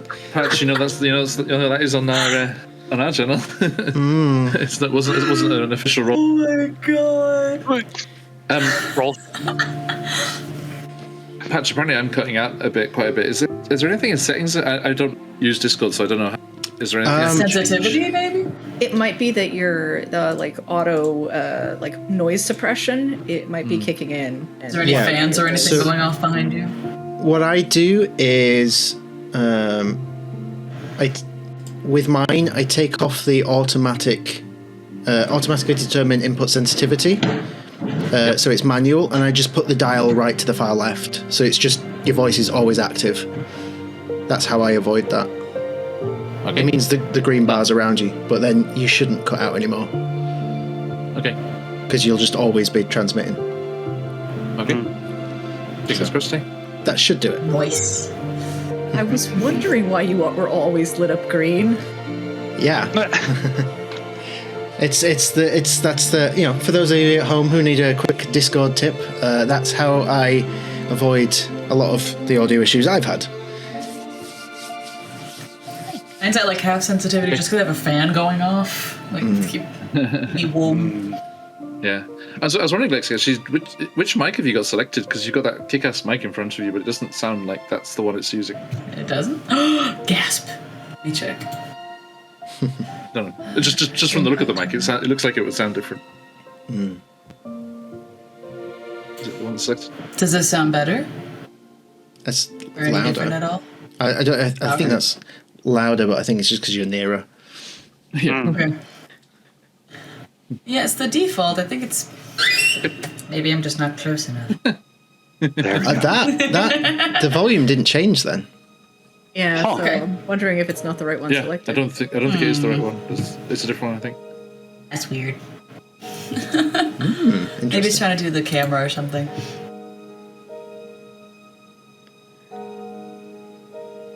That is so weird.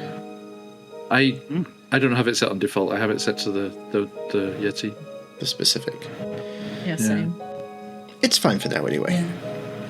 If it sounds okay, then I'll be good. We can hear you. It's just Yeah. Yeah. I was hoping you get your money's worth with that nice mic. It's not mine, so it's fine.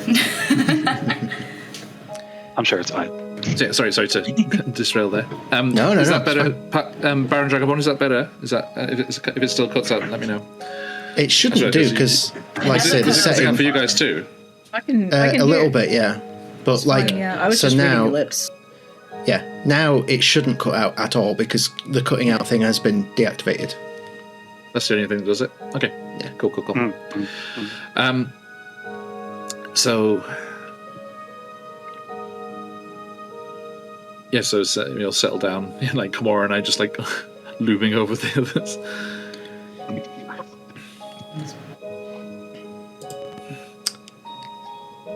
You know, Ginkgo... Oh, sorry. Go ahead. Where was it you grew up? Like a dragon in a tree. It's not... You don't hear about that too much. Far mountains. You never named it. Maybe you guys have had a name for it, but it's just very far north. Highest mountain that you could picture. My father wanted to be able to peruse and see the lands. Here in Rodania? Demethrin. Here in Demethrin.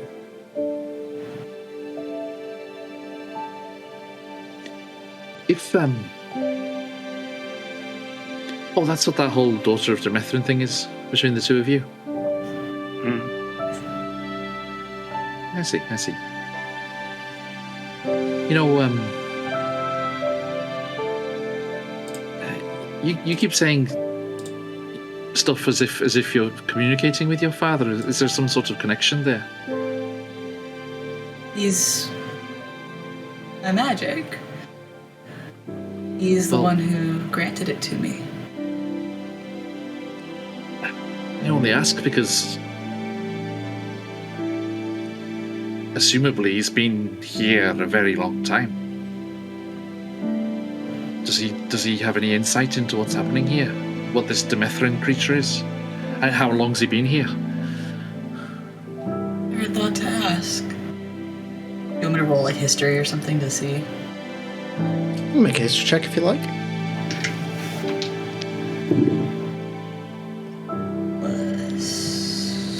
I have anything high for history? +4, so 16? 16.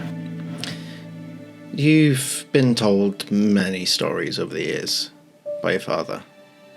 Stories of the land, the people, his experiences over the centuries that he's roamed these lands. Very little has been said about this area of the continent. Whenever it has been spoken about, whatever life may have once been here came before his time.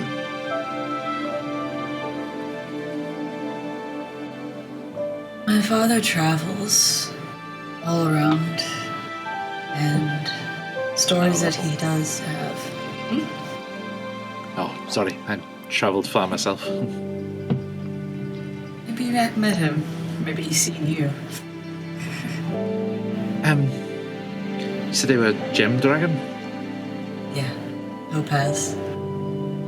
I don't think I have, no. In fact, I don't think I've come across any gem dragons in my travels, just Cholet. She was, magnificent. This huge, ancient copper dragon. She's the one that started the whole thing that, meant that Rodania was reconnected. The only reason I'm here. Well, that and some rather special folk that helped her out. She sounds amazing. I'll have to thank her for introducing my brother to me. If you've got the urge to travel, you know, like your dad, you should come to the Radiant Citadel. It's magnificent. I'd love to see it, brother.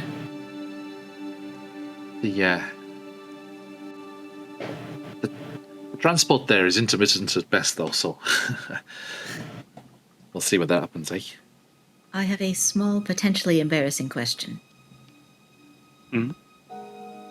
What is a dragon, Oh. Oh, wow. A much more beautiful version of... Me? Oh, yeah, thanks very much. Yeah, just say it. Just come out and say it. Yeah, no, that's fine. It's absolutely fine. I mean, Gakato, You are you are a gorgeous. marvelous specimen, I am sure. Yeah, imagine even more beautiful than this. Wow. You are gorgeous, brother. Your scales glitter in the light in a way that I haven't seen. But a much more whole and beautiful creature than the one that we fought. The rot had taken so much of its beauty. You might have seen a bit of beauty in it, with its rot and death. But No, that is not beauty. That is corruption. proper death. No, yes. I didn't actually have any idea what we were fighting. It was just very large and intimidating. Yes, but that was a dragon. I rolled a 5 for each. Does Aegis know about dragons? Love it. I love that. -1 intelligence. Oh yeah. A Skagato with wings and bigger. We're scouts. I find these things are much better, learned about through experience than any books. The books don't do them justice. Not good with books. They're overrated. They My seem father's prettier and much Scots kinder Kelly. than the books. I imagine with your mother is fairly anti-book. Oh no, my mother. We never mentioned books to her. She doesn't need to know. Oh, I'm sorry, I got a rather mischievous image as your father poring through a book made from a rather detestable in-law. No, never mind. I'll have to see if mother has any enemies. Aegis, is this your first time on the surface? Well, was that your first time on the surface? Sorry, back down here now. Yes. We discussed. But yes. How was that seeing the sky for the first time? I thought I was going to go blind. And then also that we were going to all fall up into it, but then nobody seemed to be worried about that, so it was fine. Why would we fall up? I don't know, it's just so vast. Oh, you should There's see the nothing deep holding us ethereal. down. You should see the deep ethereal, Aegis. I don't know. Can you? Do you have any contact with the ethereal plane? You send folks there with them and travel there. Perhaps my sister, but not I. I'm Oh, not okay. quite as in tune. I do my best. You're more about the last moments here before they depart. Eh? And comfort for the grieving. There you go, Kimura. Go to Aegis when I fucking kick the bucket. No. You'll have to drag my corpse off this before you go. That goes for all of you. Deal. But it's easy to make a deal that you don't have to worry about going through with. What is this? It's rude to Pinky point. promise. It is. Pinky promise.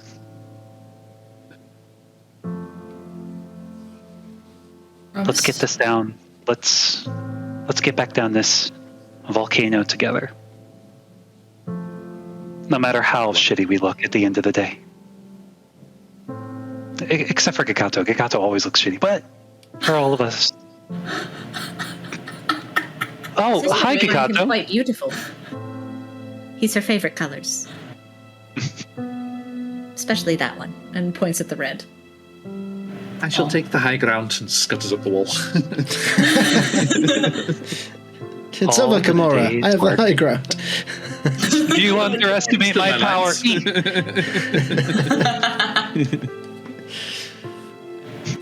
Just need to find a river of lava and we're good to go.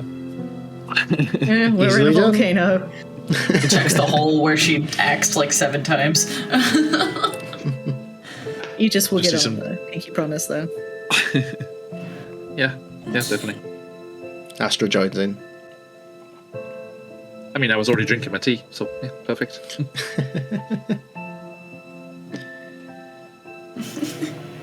All the pinkies. So, there and back again. In one piece. No matter In how bad living we look. pieces. Living pieces. Living piece. Can't it just be one piece? Each One living piece. Well, you could be a single piece, but a corpse. So, True. But like, what if I lose an arm or a leg along the way? Or yes, Still you'll be still one be alive piece. and still be going. but then I'll technically be 2 pieces then, because one's missing. That I mean, piece all is of this, all of this. Hey, Living do you charge less for parts of someone? You do last rights for just an arm. Is it cheaper? The toll is 2 coins. Ah, for the eyes? Yes, I've already paid. I know. Oh, right, sorry, I didn't realise it was He blushes a little bit. Aww. Little halo flare. Oh, we found your soft So spot. this kind of flirty moment was prepaying for funeral rights. Hey, Well, okay, Look, so look, idea look, that it was that on- important. No shaming. Just No knew it was shaming. look, yeah, no kink shaming on Quest Junkies. yeah, Okay, I so- mean, like the Aegis's people's proposal is offering them one of their earring obols that have been passed down through their generations. Aww. In fact, So it is, yes, a form of flirting. Well, Ingo was completely unaware. if we're going there, 4 coins for Aegis. And with a wink says, hopefully you won't have to use these. Well, that's just slutty.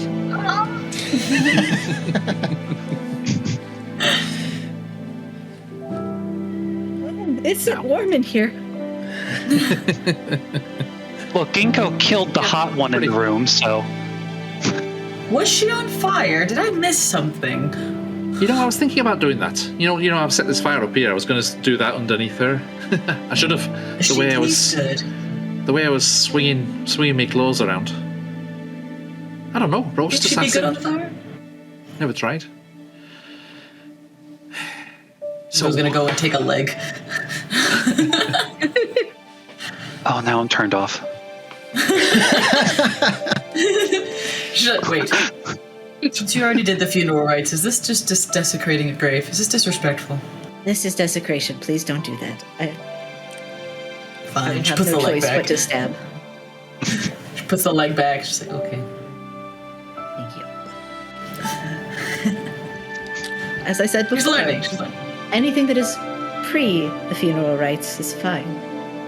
Once it is done, she is at rest. Aegis, you'll have to join us when we go back to the Citadel as well, eh? There'll probably be, there's so many different cultures there. I'm sure there's a few funeral rites you haven't seen yet. Oh, that sounds marvelous. Honestly, I would have to return home first, though.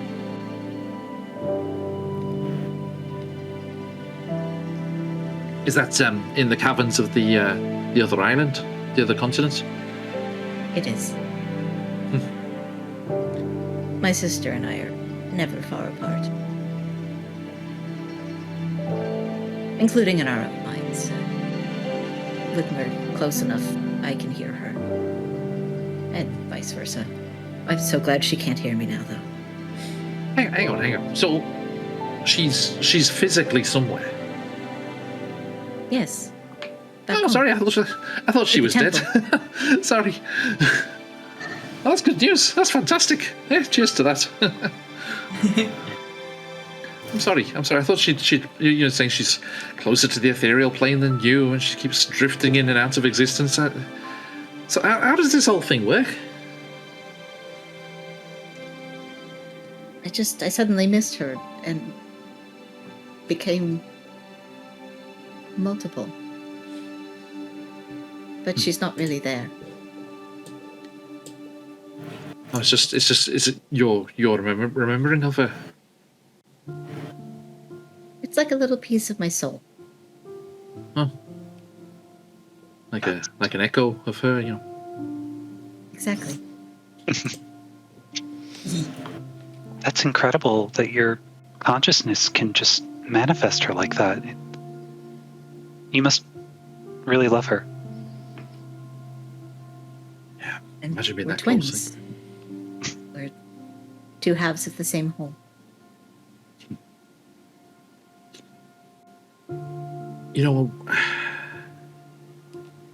I understand more than you know, Aegis. I carry, not siblings, but some folks that were very close to me. They're with me all the time as well. You with your dad, you with your sister, me with my friends. Koromara, who have you got along for the ride? There's the sword. Oathkeeper's sort of adopted. I've got I got two twin siblings at home. Oh yeah. They're with Mama right now. Not Mama, but my mom. So I understand. Aegis. What are they called? Well, we go by nicknames in our house because no one can pronounce my father's name correct. So, Kale and Callie, Kalavi, and Kelana, but Kale and Callie for short. Nice names. Yeah, They are. I pick on them all the time for it. I Do guess they you could. both start with K's? It was my dad's idea. So all three of you are K's? He's a K too. Okay. I just like, dodged a bullet there. One more, that's all we need.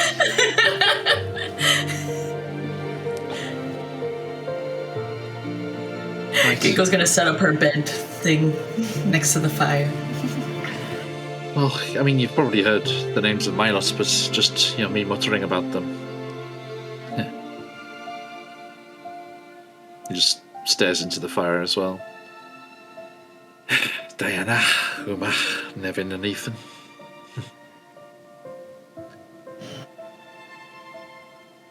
They had my back like you lot do.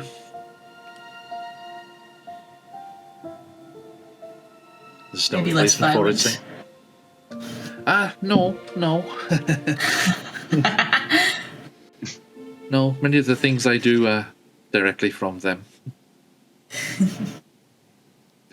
Yeah. The ability to use these runes. That was from Nevin. Those claws you saw me not using very well. Still trying to get the hang of those. Those are from Uma. And, like I said to you before, Ginkgo, Ethan would have loved to have met your dad. The affinity I have for you is not because of this, just to the lizard form. It's through him. He was the one with the draconic soul. I'm just taking them along for the ride. And Diana, Diana hasn't been necessary yet. Might keep it that way. Terrifying. So you're a vessel for your friend's spirit, Kakato? That they all reside within you and give you power? Is that what you're trying to say? Yeah. It was that same night I was talking about before when I tried to save the family of a friend.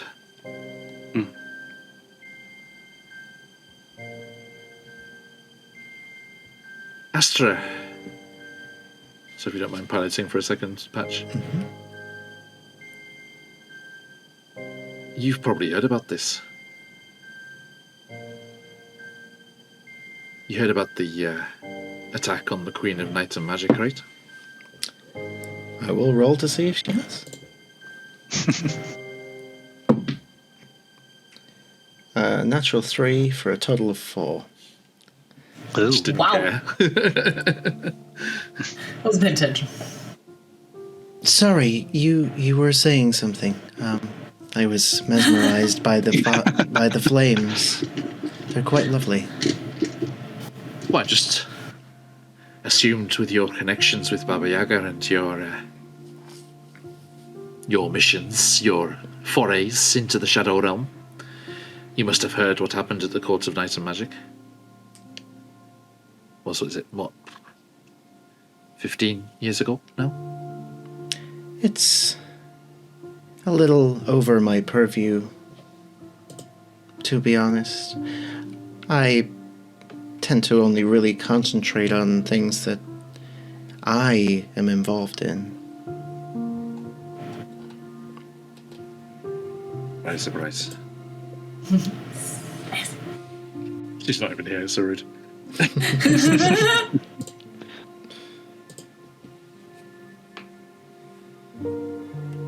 You know, never mind.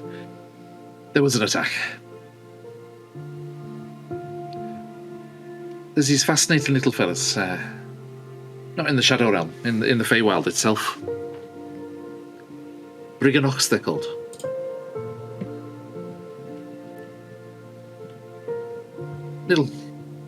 Little rodent things. Talk about carrying your soul on your sleeve. And there's Bob around them like little light. Fascinating.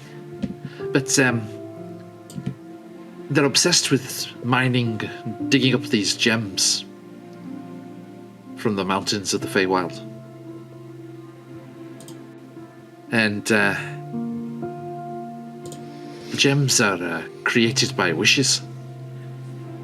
Whenever we make wishes on the material plane, it creates these gems in the mountains, and they dig them up. But not all wishes are created equal. There was every time there's an evil wish, nasty one, it creates a corrupted gem, and they dispose of those. But there was a nasty archfey, Kathleen of the Crooked Teeth, found a way to use those for nefarious purposes. Stole some from the Briganox, planted them where they'll be found in the material plane, got them delivered to the Shadow Plane, and then delivered to the Queen of Night and Magic herself, where it almost killed her. Killed my friend, who was the one unwittingly delivering them. And I was outside,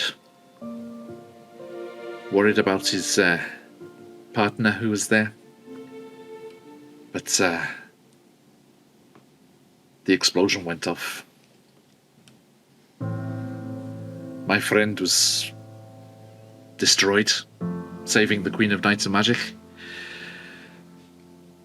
And his partner was grabbed by Kathleen and their cronies right there in the square. Everyone was panicking, running around. Nobody saw. Thing was, I was the only one that lagged behind. The rest of us that were escorting the jewel to the Queen, Diana, Uma, Nevin and Ethan, they went in with Idonius. They were caught in the explosion too. But it seems we'd done so much together, we'd grown so close that, you know, it wasn't like a black powder explosion. It was like I don't know, an unleashing of this evil wishes force, you know. Whatever it was tore apart their physical forms, but it was in the days after that I started hearing the voices. I thought I was just fondly remembering them, you know. But it was more than that. It was them that brought me back. You know, I was lost to myself, you know. Failed Idonius, failed his partner, almost failed the Queen. But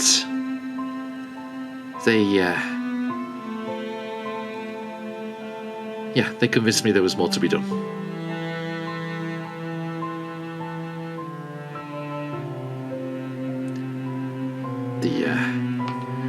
The Unseelie Courts had too many memories, so that's when I went to the Radiant Citadel. And then, you know, long story short, here. They're right. Yes, I know, you're right. There's so much to be done. You'll actually see Aegis kind of like tearing up a little bit in like this kind of like halo that's like radiating off of him. Aegis. It's okay. Don't worry. It's what you've done for them. It is beautiful. Well, it's funny because I was going to ask you what maybe you could do for them if we get through this. I would When? be honored to help. When we get through this. When we get through this, Should they seek rest? they deserve it. And I think if you were to perform the proper rites, maybe they could move on.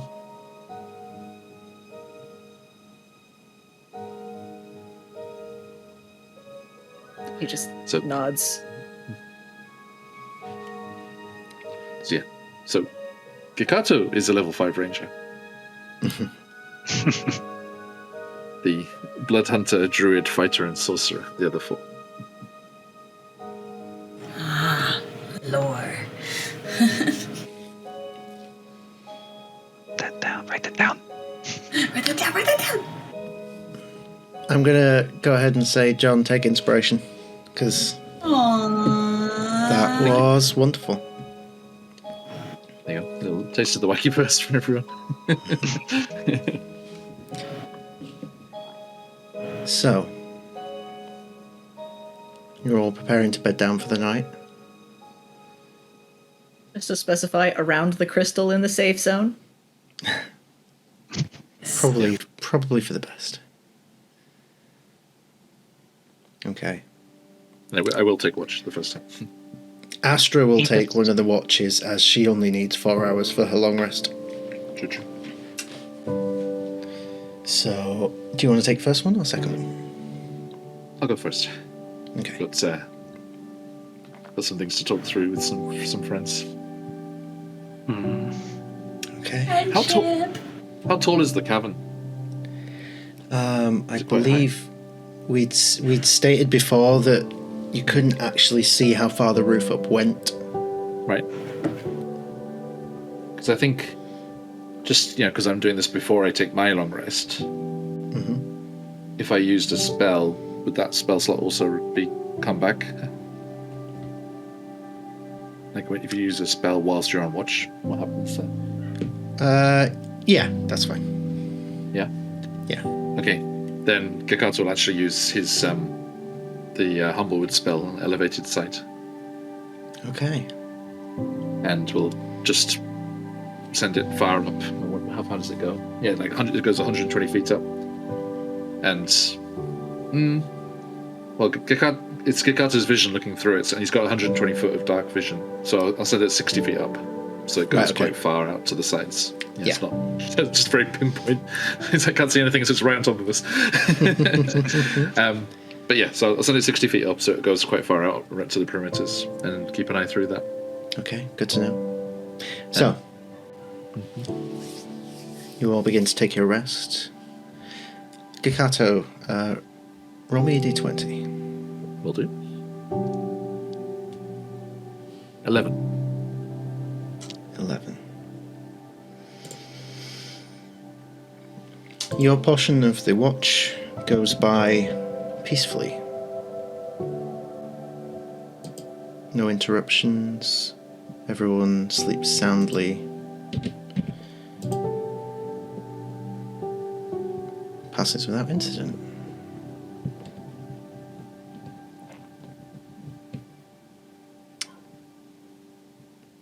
Hours go by, and then eventually Astra awakens to take over. She comes out of her trance that she uses to rest.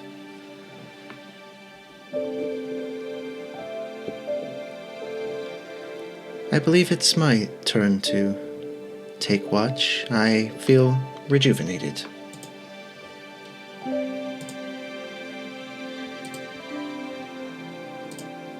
Yeah, alright.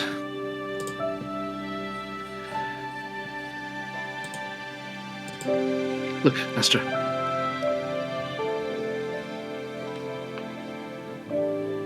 Thanks for your help with whoever that was, whatever they were doing here.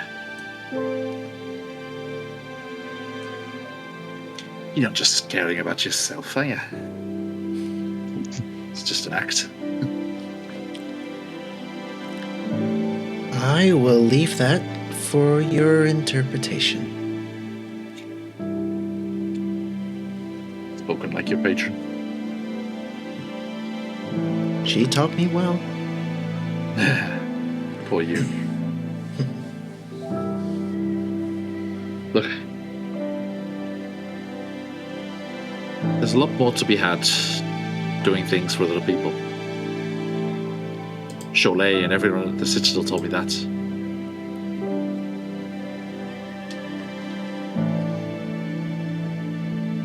My time on the Shadow Roads told me that. You know, it's nice to look out for other people sometimes.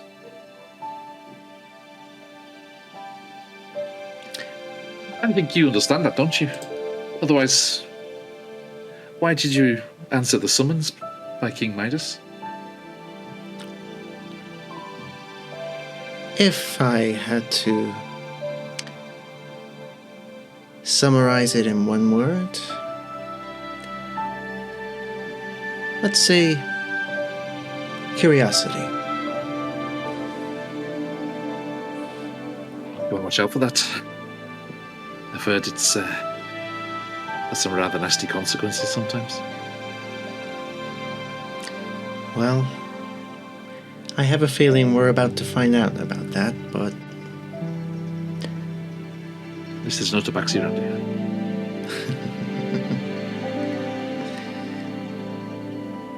Looks at Lexi's headgear.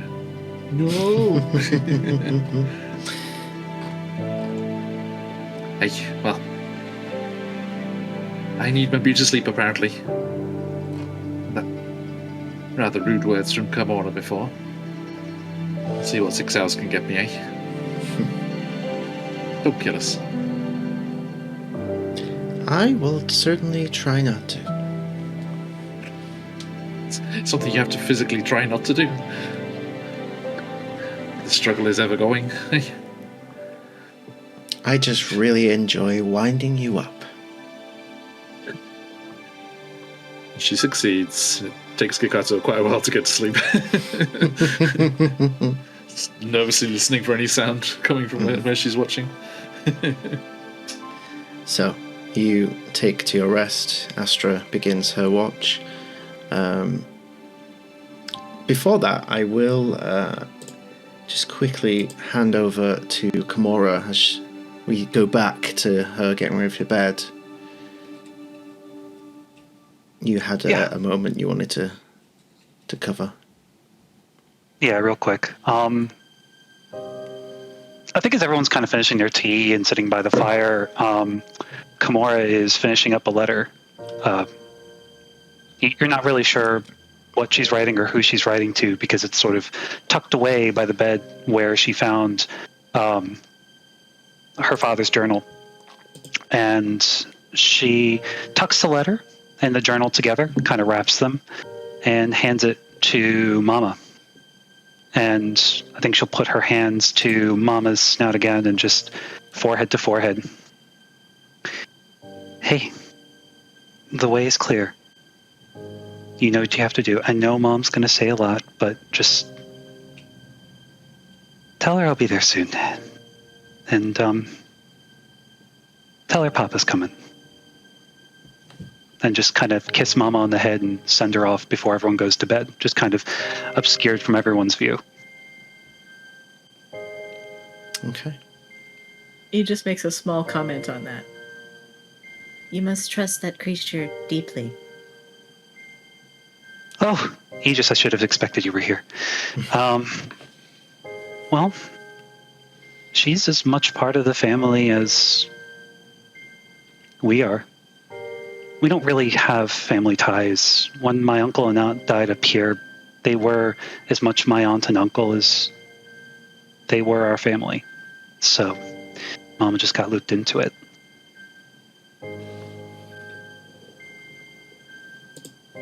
I see. Thank you for entrusting me with this information.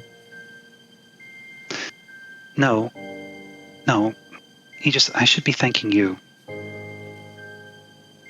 You put perspective into a place that I didn't think I could find it. I spent all this time for dead folks who probably aren't even paying attention. For a legacy that probably didn't need to be continued. And I've spent 10 years thinking about that. But you taught me today the legacies are the ones you forge. That the blood of the bond is thicker than the water of the womb. That's because of you.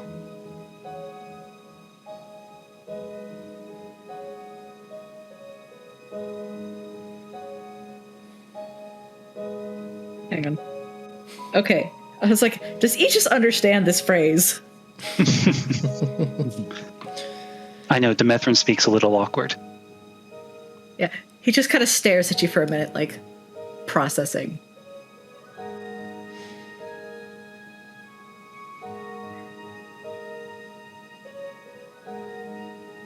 I have spent my entire life serving the dead.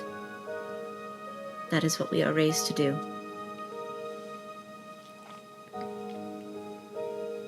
And it's a legacy that I proudly carry forward.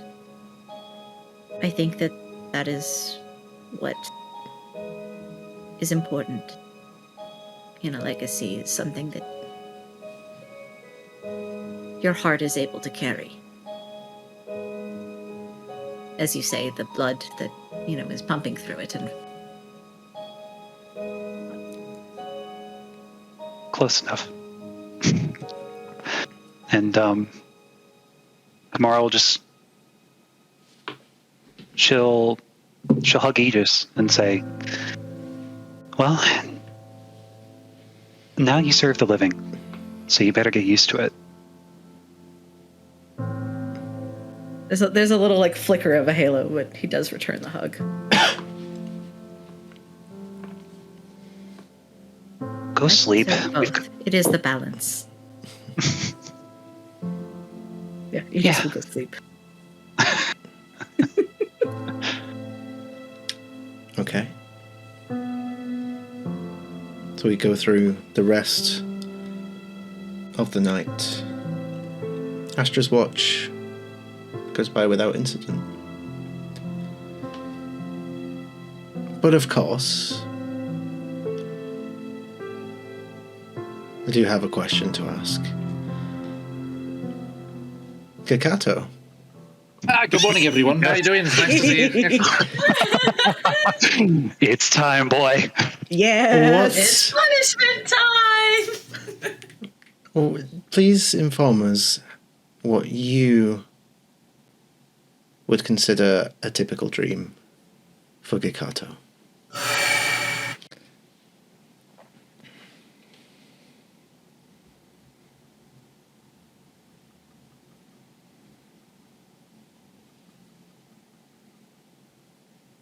This night, especially with all that talk before going to sleep, just going back to patrolling the shadow roads in the around between the winter courts, along the banks of the river Styx. Yeah. Okay.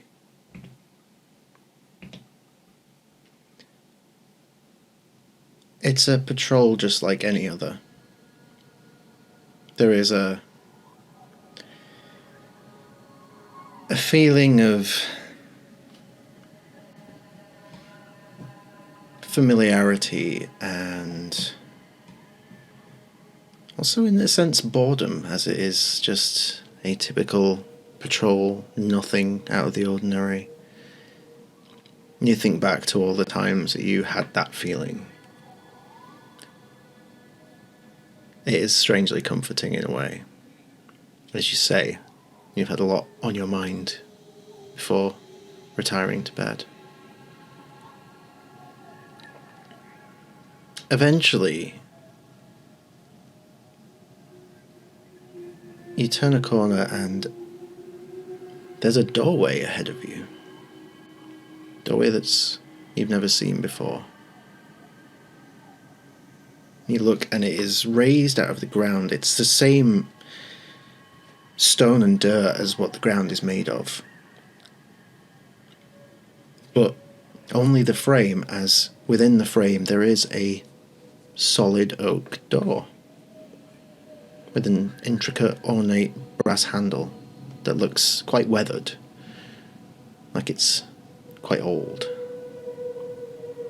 Obviously very out of place for this particular location.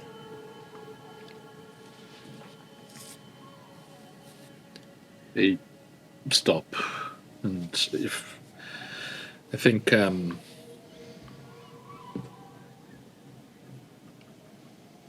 Gikato, Umar, and Ethan would stay back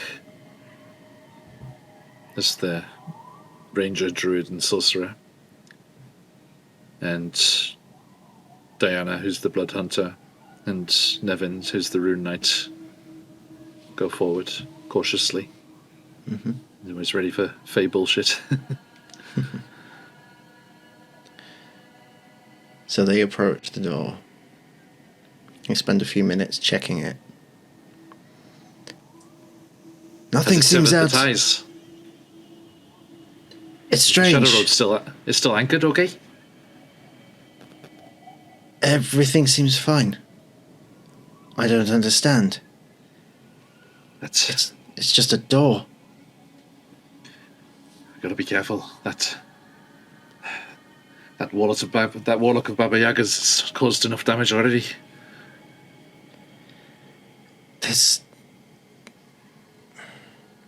I don't trace any magic. It's just a door. Then who's been But- taking the piss and building stuff out here? I don't know. There could be wagons and stuff through. We're gonna have to knock it down. Yeah, it's a good point. Yeah, Nevin. You've been chafing all day for something to hit. There you go. Allow me. I'd say knock yourself out, but you might take it literally. Just full on sprints to the door for a shoulder charge straight into the door. The door flies open and immediately closes behind with a slam. And what can we see to through the side of it? Is it just the ebb and tides just going out the hillsides and the dark grasses? It's just in the middle of the road. Watch out, Nevin. Yeah, twist an ankle running through like that. So come on in. What's life like on the other side? No response.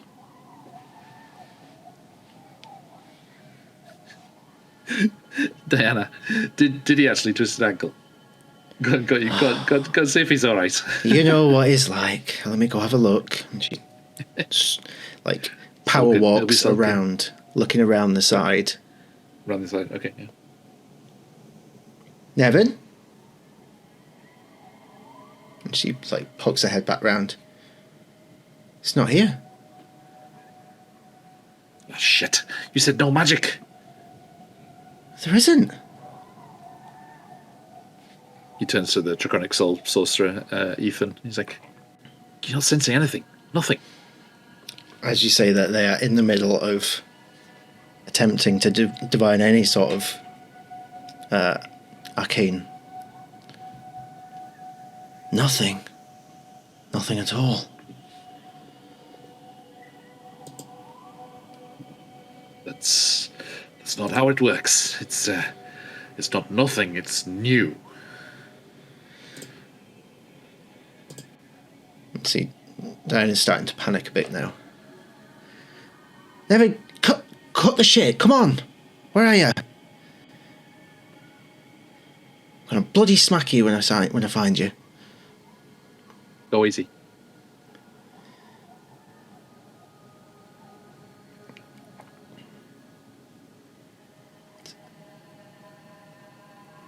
So, a few moments pass. And she says, "Oh, to hell with this!" And she walks in front of the door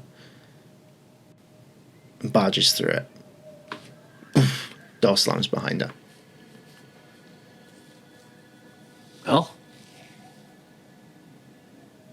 Well? No response.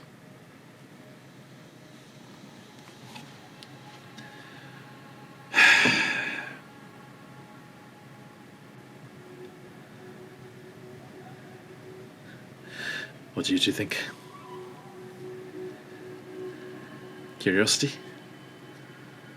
As you turn around and say that, there's no one there. Just whips around. Oi! Fat. Oh, so you're all in on it, are you? Yes, very funny, very. Come on. And looks across. There's like a coppice of like dark trees just off the road. Don't make me come off the road and look for you. Slings the bow over his shoulder.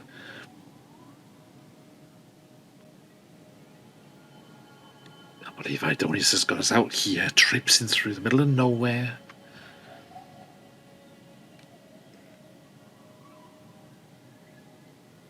He starts walking towards that copse of trees. You look around, there's no sign of anybody.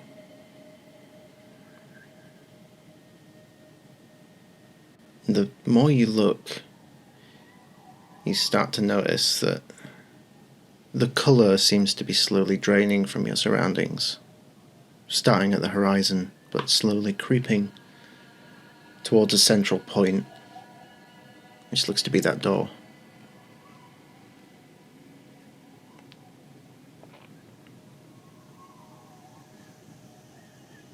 As it gets closer to him, you back up towards the door. How much of a frame is on it? Like around the edge of it? Could I climb up on top of it? Not a lot, but I imagine you could do. Yeah. Yeah.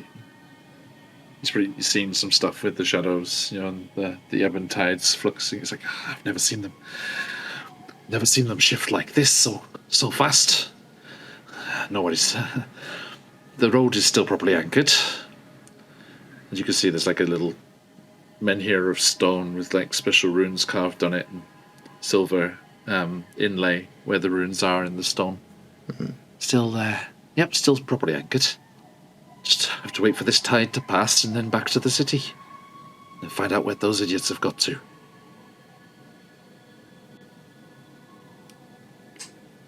It continues to get closer to the door. And then you hear a Does it click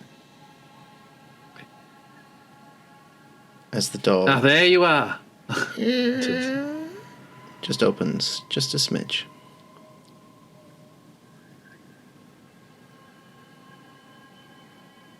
You see anything? You look down, and through the crack in the door, you see stars.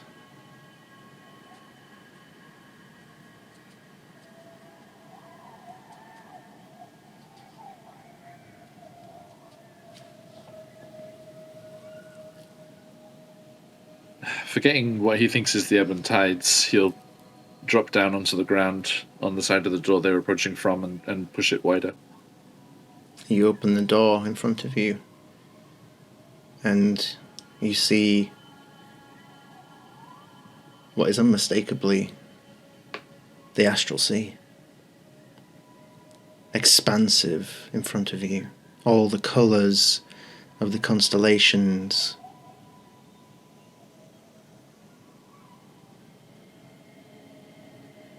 Presented in front of you.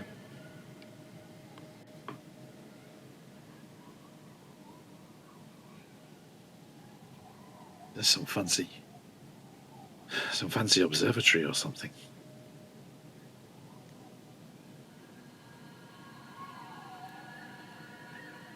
Oi, you're not in there. He looks at it. Looks to see if there's like a ledge or something, like something physical on the other side of the door. Well, the first thing you notice is that your voice echoes through the doorway, and there is no response other than your own echo. And So it is just a trick. You Must look be through. walls. There must be a floor. You look through the doorway, and you just see stars.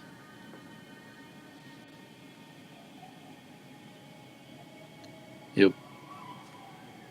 Assuming there's like it's an illusion on floors on a wall because of the echo coming back. He'll just try and like, put one foot through whilst holding onto the door frame and see if there is an illusory image on a floor. You put your foot out. It doesn't meet any surface. You feel no contact. What you do feel is a sudden pull. I'd like you to make a dexterity saving throw.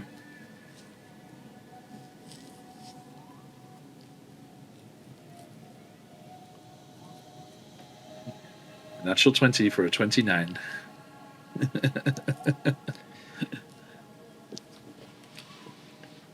This sudden surge of what feels like gravity begins to pull at you as you are essentially clinging on with your two hands. And you know what? Just because the visual would be fun, you're clinging on with your two hands, the frame starts to break under your hands. Your hands let loose and you let out your tongue and wrap the tongue around the frame. Yep. It falls free after a while. And you are hanging on.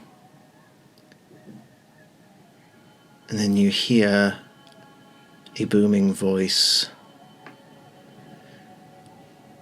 The door must remain closed.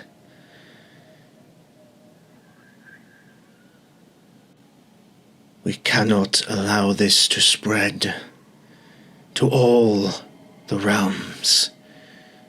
It must be contained. Do you continue to hold the frame?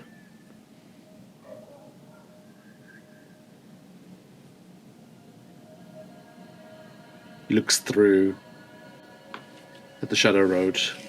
Just the shadow road stretching out from the other side of the door, where he came from. Yep. You can probably see just a glimmer of some of the lights from the city where they left from, like right off in the distance.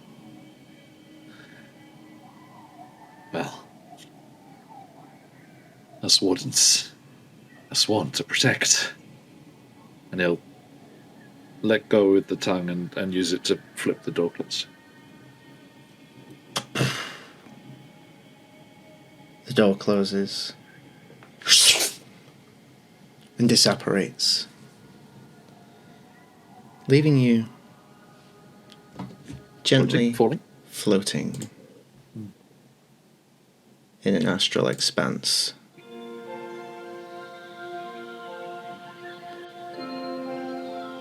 It's the most serene experience you've ever had. And you just float there. Nothing around you but stars, constellations.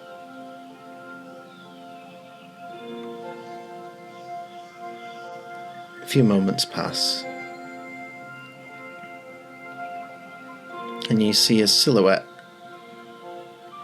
coming towards you. Humanoid. There you are. You're just doing your job too, hey? I guess we're all stuck here now. There's no response, and after a few seconds, it gets close enough for you to get a glimpse of what they look like. You see a drow figure. Very old, practically ancient. No clothing, but their body seems to be shielded by some sort of light. But it's not a warm light, it's strange, it's unlike anything you've seen before. And they sort of float and stop directly in front of you.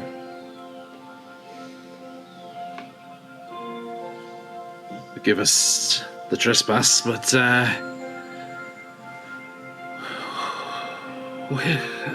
where is this place?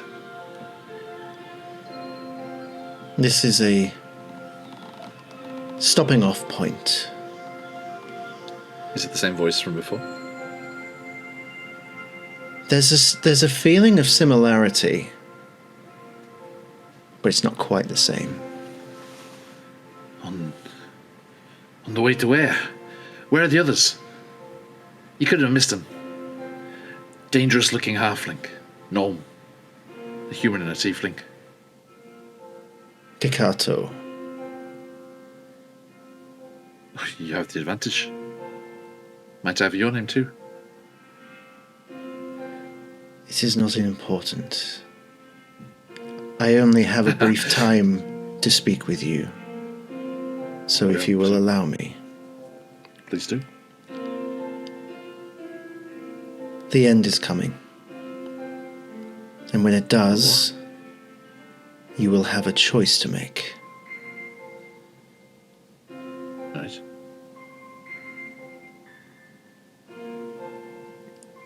An impossible choice.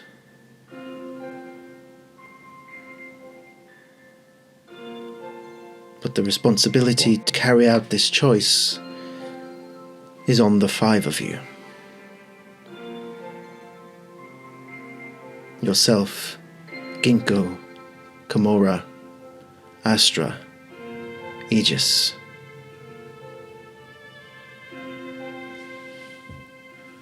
He kind of shakes his head and is like awoken to the realization this is a dream.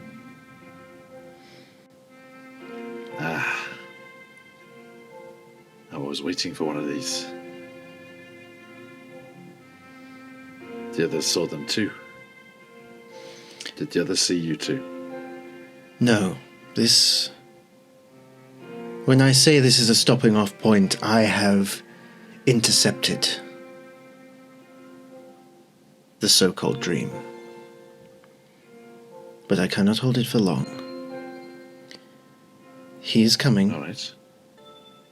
And when he does, Demethrin. And when he speaks that name, you start to hear what sounds like thunder in the background. And the cracking of wood. And you look behind you and you see that that doorway is starting to reapparate into existence. I fear we are out of time. Rikato, I'm sorry, but this choice will not be easy. What is it? Let me know. Let me think on it before I have to make it. This rot.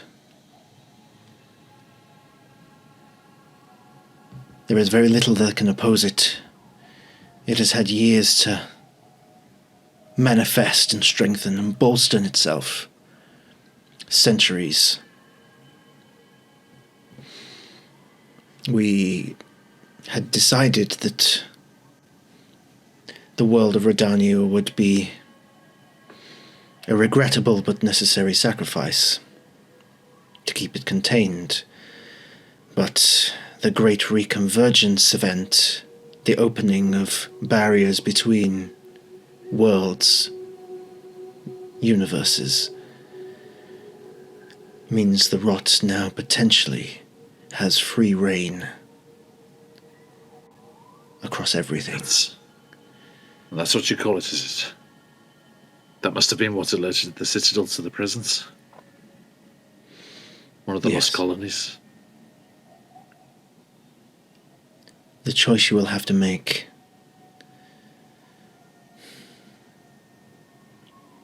It may cost you all your lives. Or cost everything.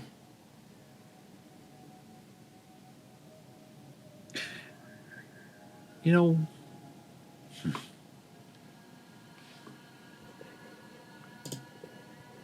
we'll see. Nothing's set in stone.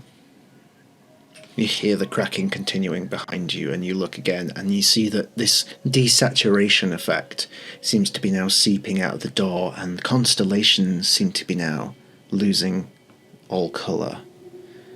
And one by one, stars are going out.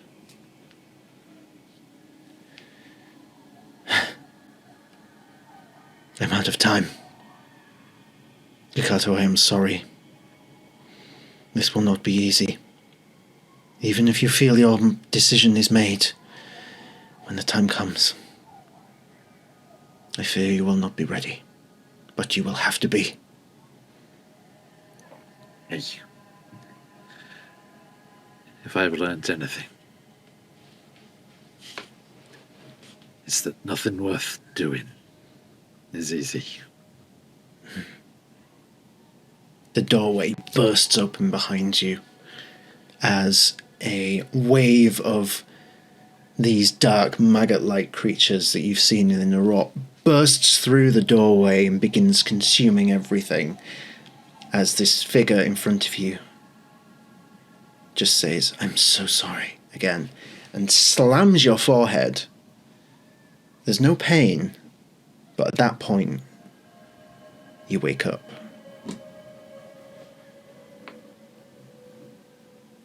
Who's on watch at that time? Astra will be just finishing. Okay. She sees Kikato just...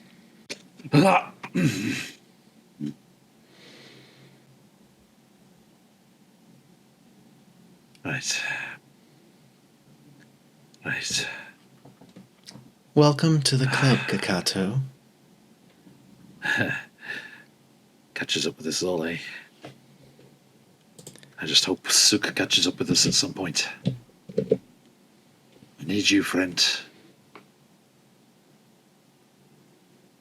I need your wisdom. Now, we are going on a bit late. I do apologise. We just have a couple things to tie up first. Gamora.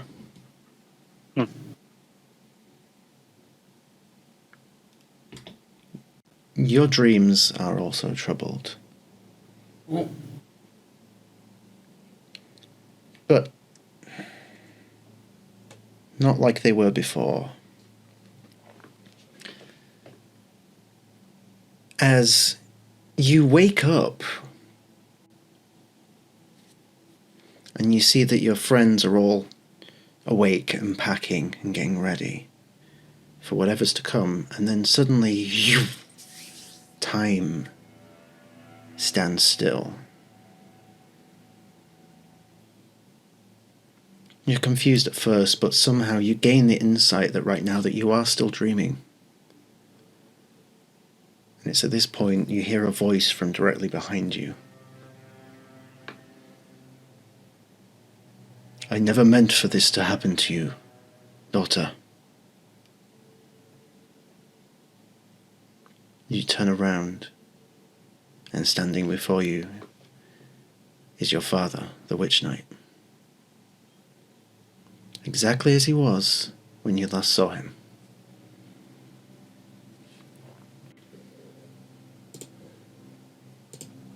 She's gonna put a hand to his chest.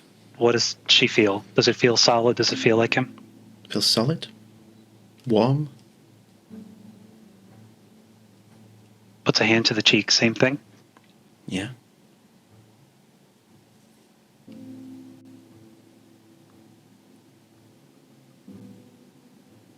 No, you're not real, but you had no right to hurt me like this. You are correct. The worst punishment for me is that I could not live long enough to seek forgiveness. No, don't do that to me. Don't do that to me. I won't! I'm going to do something better.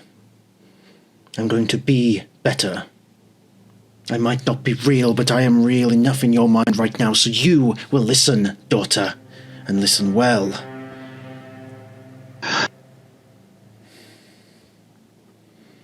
This may be the last chance I get to do something good for you, and to allow you to do something greater. I want to be great. I want you.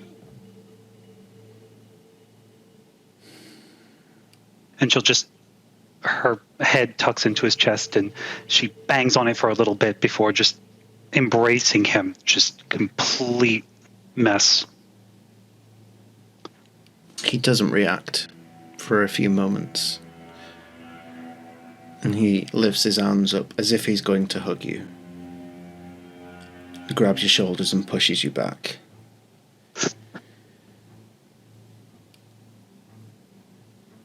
Do you know why Oathkeeper never worked for you? Do you know why? Do you understand? It was cursed this whole time. It was cursed this whole time, and why did Mom know? You were not cursed.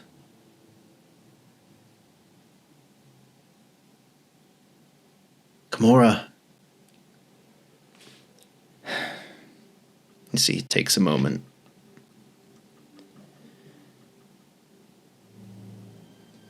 The reason why I couldn't come back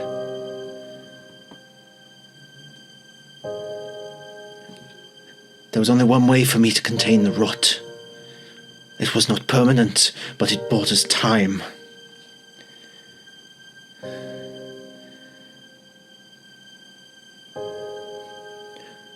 Only a holy weapon of great significance could act as the seal. There was a ritual that could either seal or destroy. I did not have the strength to carry it out fully to destroy this evil. The best I could do was seal it. But with it, Oathkeeper's power was diminished.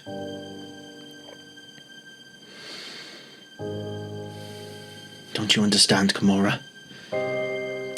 It is no mere accident that you are here now and the circumstances which have brought you to this moment right now. It is no mere accident that your comrade took away the sword's power Because now, this blade requires a new oath. So tell me, child, if you wish to wield its power and do what I could not. Grabs your shoulders. What oath will you take?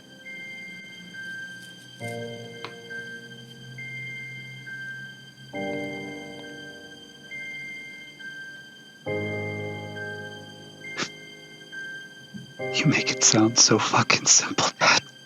Nothing in life is simple, child.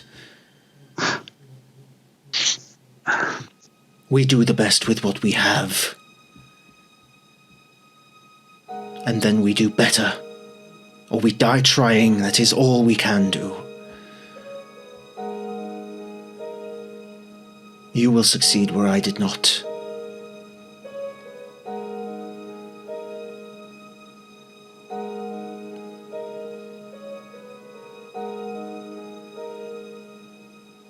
I guess I have to now. My legacy was not worth carrying on, Kamora. But you can give birth to something that will last eternally. And he grabs your hand, squeezes it tight. Will you do what is to be done?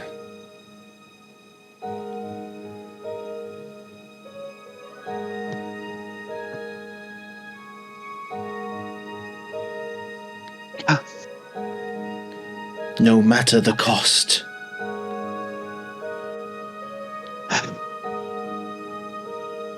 Yeah.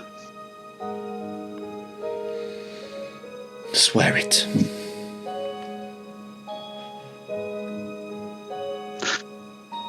And she'll take her father's cheeks and forehead to forehead.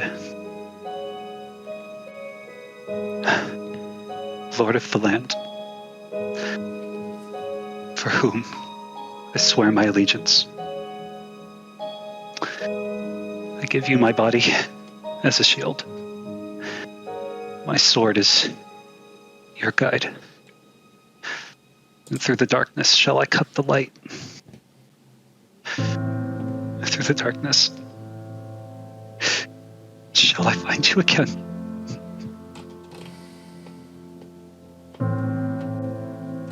You hold this moment for what seems like an eternity. And you feel the warmness of your father drain away. And as you open your eyes, hovering in front of you, Oathkeeper. Glowing in a way you've never seen before. And from it you hear the voice of your father.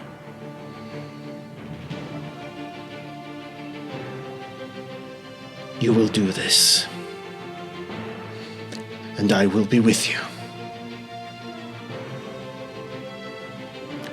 Do you take the blade?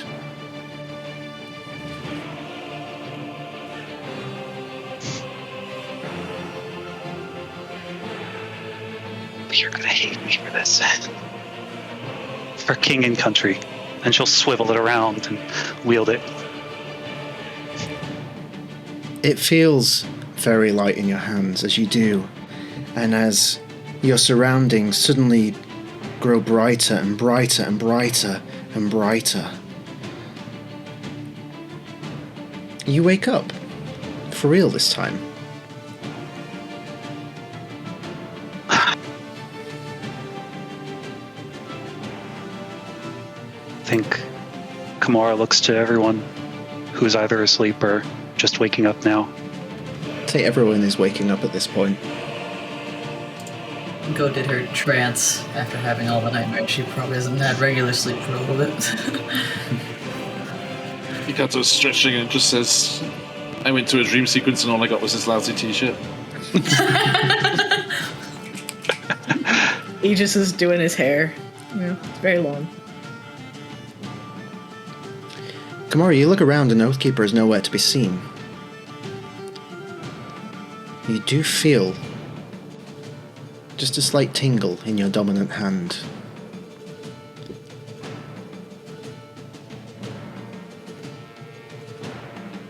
Can I clench it?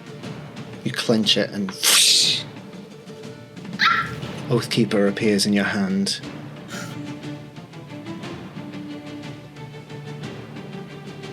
Hey, Demethrin 5. Who's ready to kick some ass?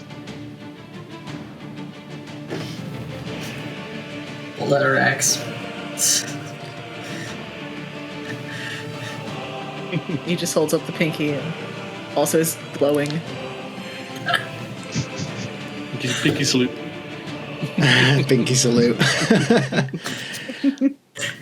And as we end tonight's session on this pinky salute,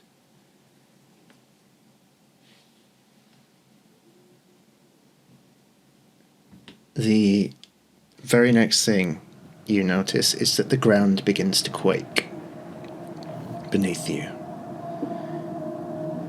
As it appears that you are not the only thing that's awoken at this moment. And our camera pulls away from the underground of Demethrin, showing us what we saw in our post-credit scene on Monday during the Redania Chronicles.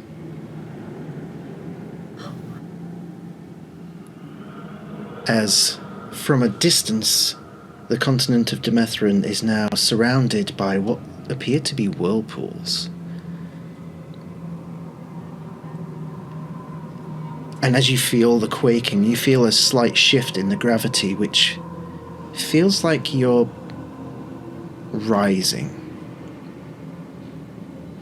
As the continent is indeed rising out of the water.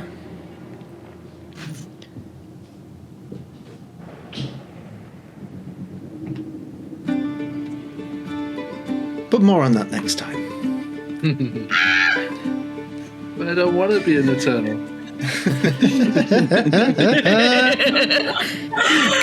Nice. Nice. Excellent. Oh, that went on a bit longer than I expected, but it was worth it. Thank you so much, everyone, for sticking around and tuning in.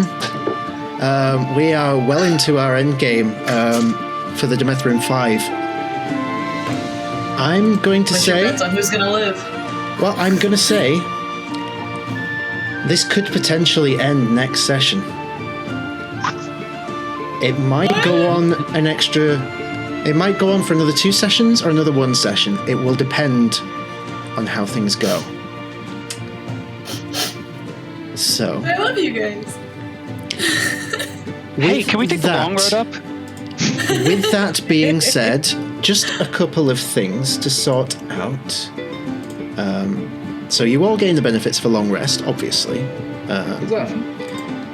Gamora, I am... If you just wait a few moments...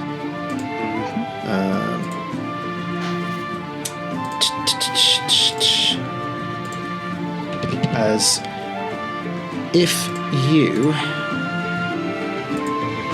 refresh your character sheet now, you will find the true Oathkeeper in your inventory. Oh my god. Oh my god. Thanks, Dad. Holy shit. And because we're in the end game, you all level up. Oh my goodness. So congratulations. Level 6. Level 6. I'm over here like level 7. Which one? Yeah. We'll leave that for... We can talk about it over the next couple of weeks. But yes, well-earned level up. I wasn't going to do any level ups in this campaign, but I think you've earned it. So, thank you to my wonderful players. Big love to you. I hope you continue to bring your best to us as we finish this wonderful story. I don't want it to end, but all good things must end in time. So, before we finish up and go raiding, let's go around the table once again and meet our wonderful players. So, please tell us who you are, where people can find you, plug anything you've got to plug, and give us your favourite moment from the stream. So, we will start. We'll go in reverse from last time. Ginkgo. Hello, I am Smallbird Lex. You can find me at Smallbird Lex on all socials. If you like cosplay, art, D&D, random goblin nonsense, you will love me. I hope you guys already like me, so I love playing Ginkgo. She's so fun. Final Blow definitely wants to be the top moment because splitting that beast in half always feels nice to get the final blow, but I definitely think it was really funny having what feels like two flirty moments with two different characters, one accidentally and one a little more intentional. It's just really funny to me. I'm all for it. I ship it. The ship is sailing. Aegis is by, so. Well, there we go. Excellent. All right, thank you so much. Aegis. I'm Aelin. I've been playing Aegis, the Echo Knight Grave Cleric, and just resident weirdo. You can find me on QuestJunkiesUK on every other Fridays, playing a criminal bard, and here and eventually in the future another criminal. And a favorite moment, like it's like the whole session, you know, like each session has just gotten progressively better, and like, oh, we're a party now. The boy trusts y'all. Aww. Yeah. I'm not ready. Do you know what? I think that might have to be the next emote, the pinky salute. Yes. I'm gonna get Pat to do that for me. Thanks, Pat.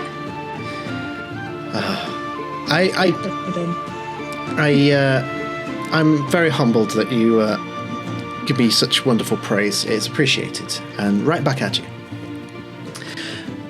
Okay, that brings us to Kakato. Hey everybody, I am John from QuestJunkiesUK, and you can find us over there playing all sorts of games. I shall pop some love in the chat, so you can click on the username if you so desire and go and give us a follow there, and you can see what's going on. Lots of different campaigns happening all the time, and fun one-shots and things. We are very honoured to be included in the fantastic Lord Gosumba charity event next month from the 17th through that weekend, raising money for St. Jude's Children's Research Hospital. Which I have a graphic for. I have a graphic for, which I will show now. There we go. On your screen is the graphic. Look at that. Lots of fantastic people involved there. Trollord Games, Blue Box RPG, and Darling Creep Show, Superior Adventurers Guild, Phantom NJ, and lots of other cool people. We are going to be in the world of Greyhawk. All of this is a Greyhawk mega stream, Legends, and we're going to be raising funds there. And we are going to be visiting the Greyhawk city of Ravensrook, and it is going to be a heist adventure, a heist one-shot, and as I've been told, this is the perfect system to use. We will be, for the first time ever, running, and potentially the first time ever in the setting of Greyhawk, running a Blades in the Dark one-shot. Hell yes. Stay So tuned to see who's excited. going to be involved and get all the news about that. Go there. The schedule's on the channel over there. Candlekeep Mysteries might be having a little shuffle around soon. We shall see. But absolute pleasure as always. And my favourite moment was just getting to have that campfire moment and sharing sharing lore and hearing lore from everyone else, and really getting to know the characters that little bit better. Amazing. Thank you so much. And last but never least, Kamora. Friends, hi. Thank you so much for joining us today on whatever this roller coaster was. I'm Mike. You know me as Grim and Chat. If you aren't there with me memeing during the Redania Chronicles that happen every Monday, you can find me playing Kamora's older brothers, Kalo and Alcian, in QuestJunkiesUK and the Wackyverse in every Wednesday, Thursday morning, or Sunday evening, Monday morning as well. You guys are amazing. I have to say that I agree with John that the campfire scene, I think, really solidified the group. Obviously, kicking the shit out of Jor-El is cathartic in itself, but just to be able to really have the group solidified, like Alan was saying, that's awesome. You guys are amazing. Much love. Crying Much yet love. again. And I have been Pat, your ever humble dungeon master. You can find me here all the time, doing all the things, and also over on QuestJunkiesUK in the Chisentis Tyranny campaign every 2 weeks on a Friday, alongside Aelin, as the sassy yet classy Order of Scribes Kalishtar Wizard, Kellen Sturgrove. And do tune in for the next session, because it is time for revolution in the lands of Meth.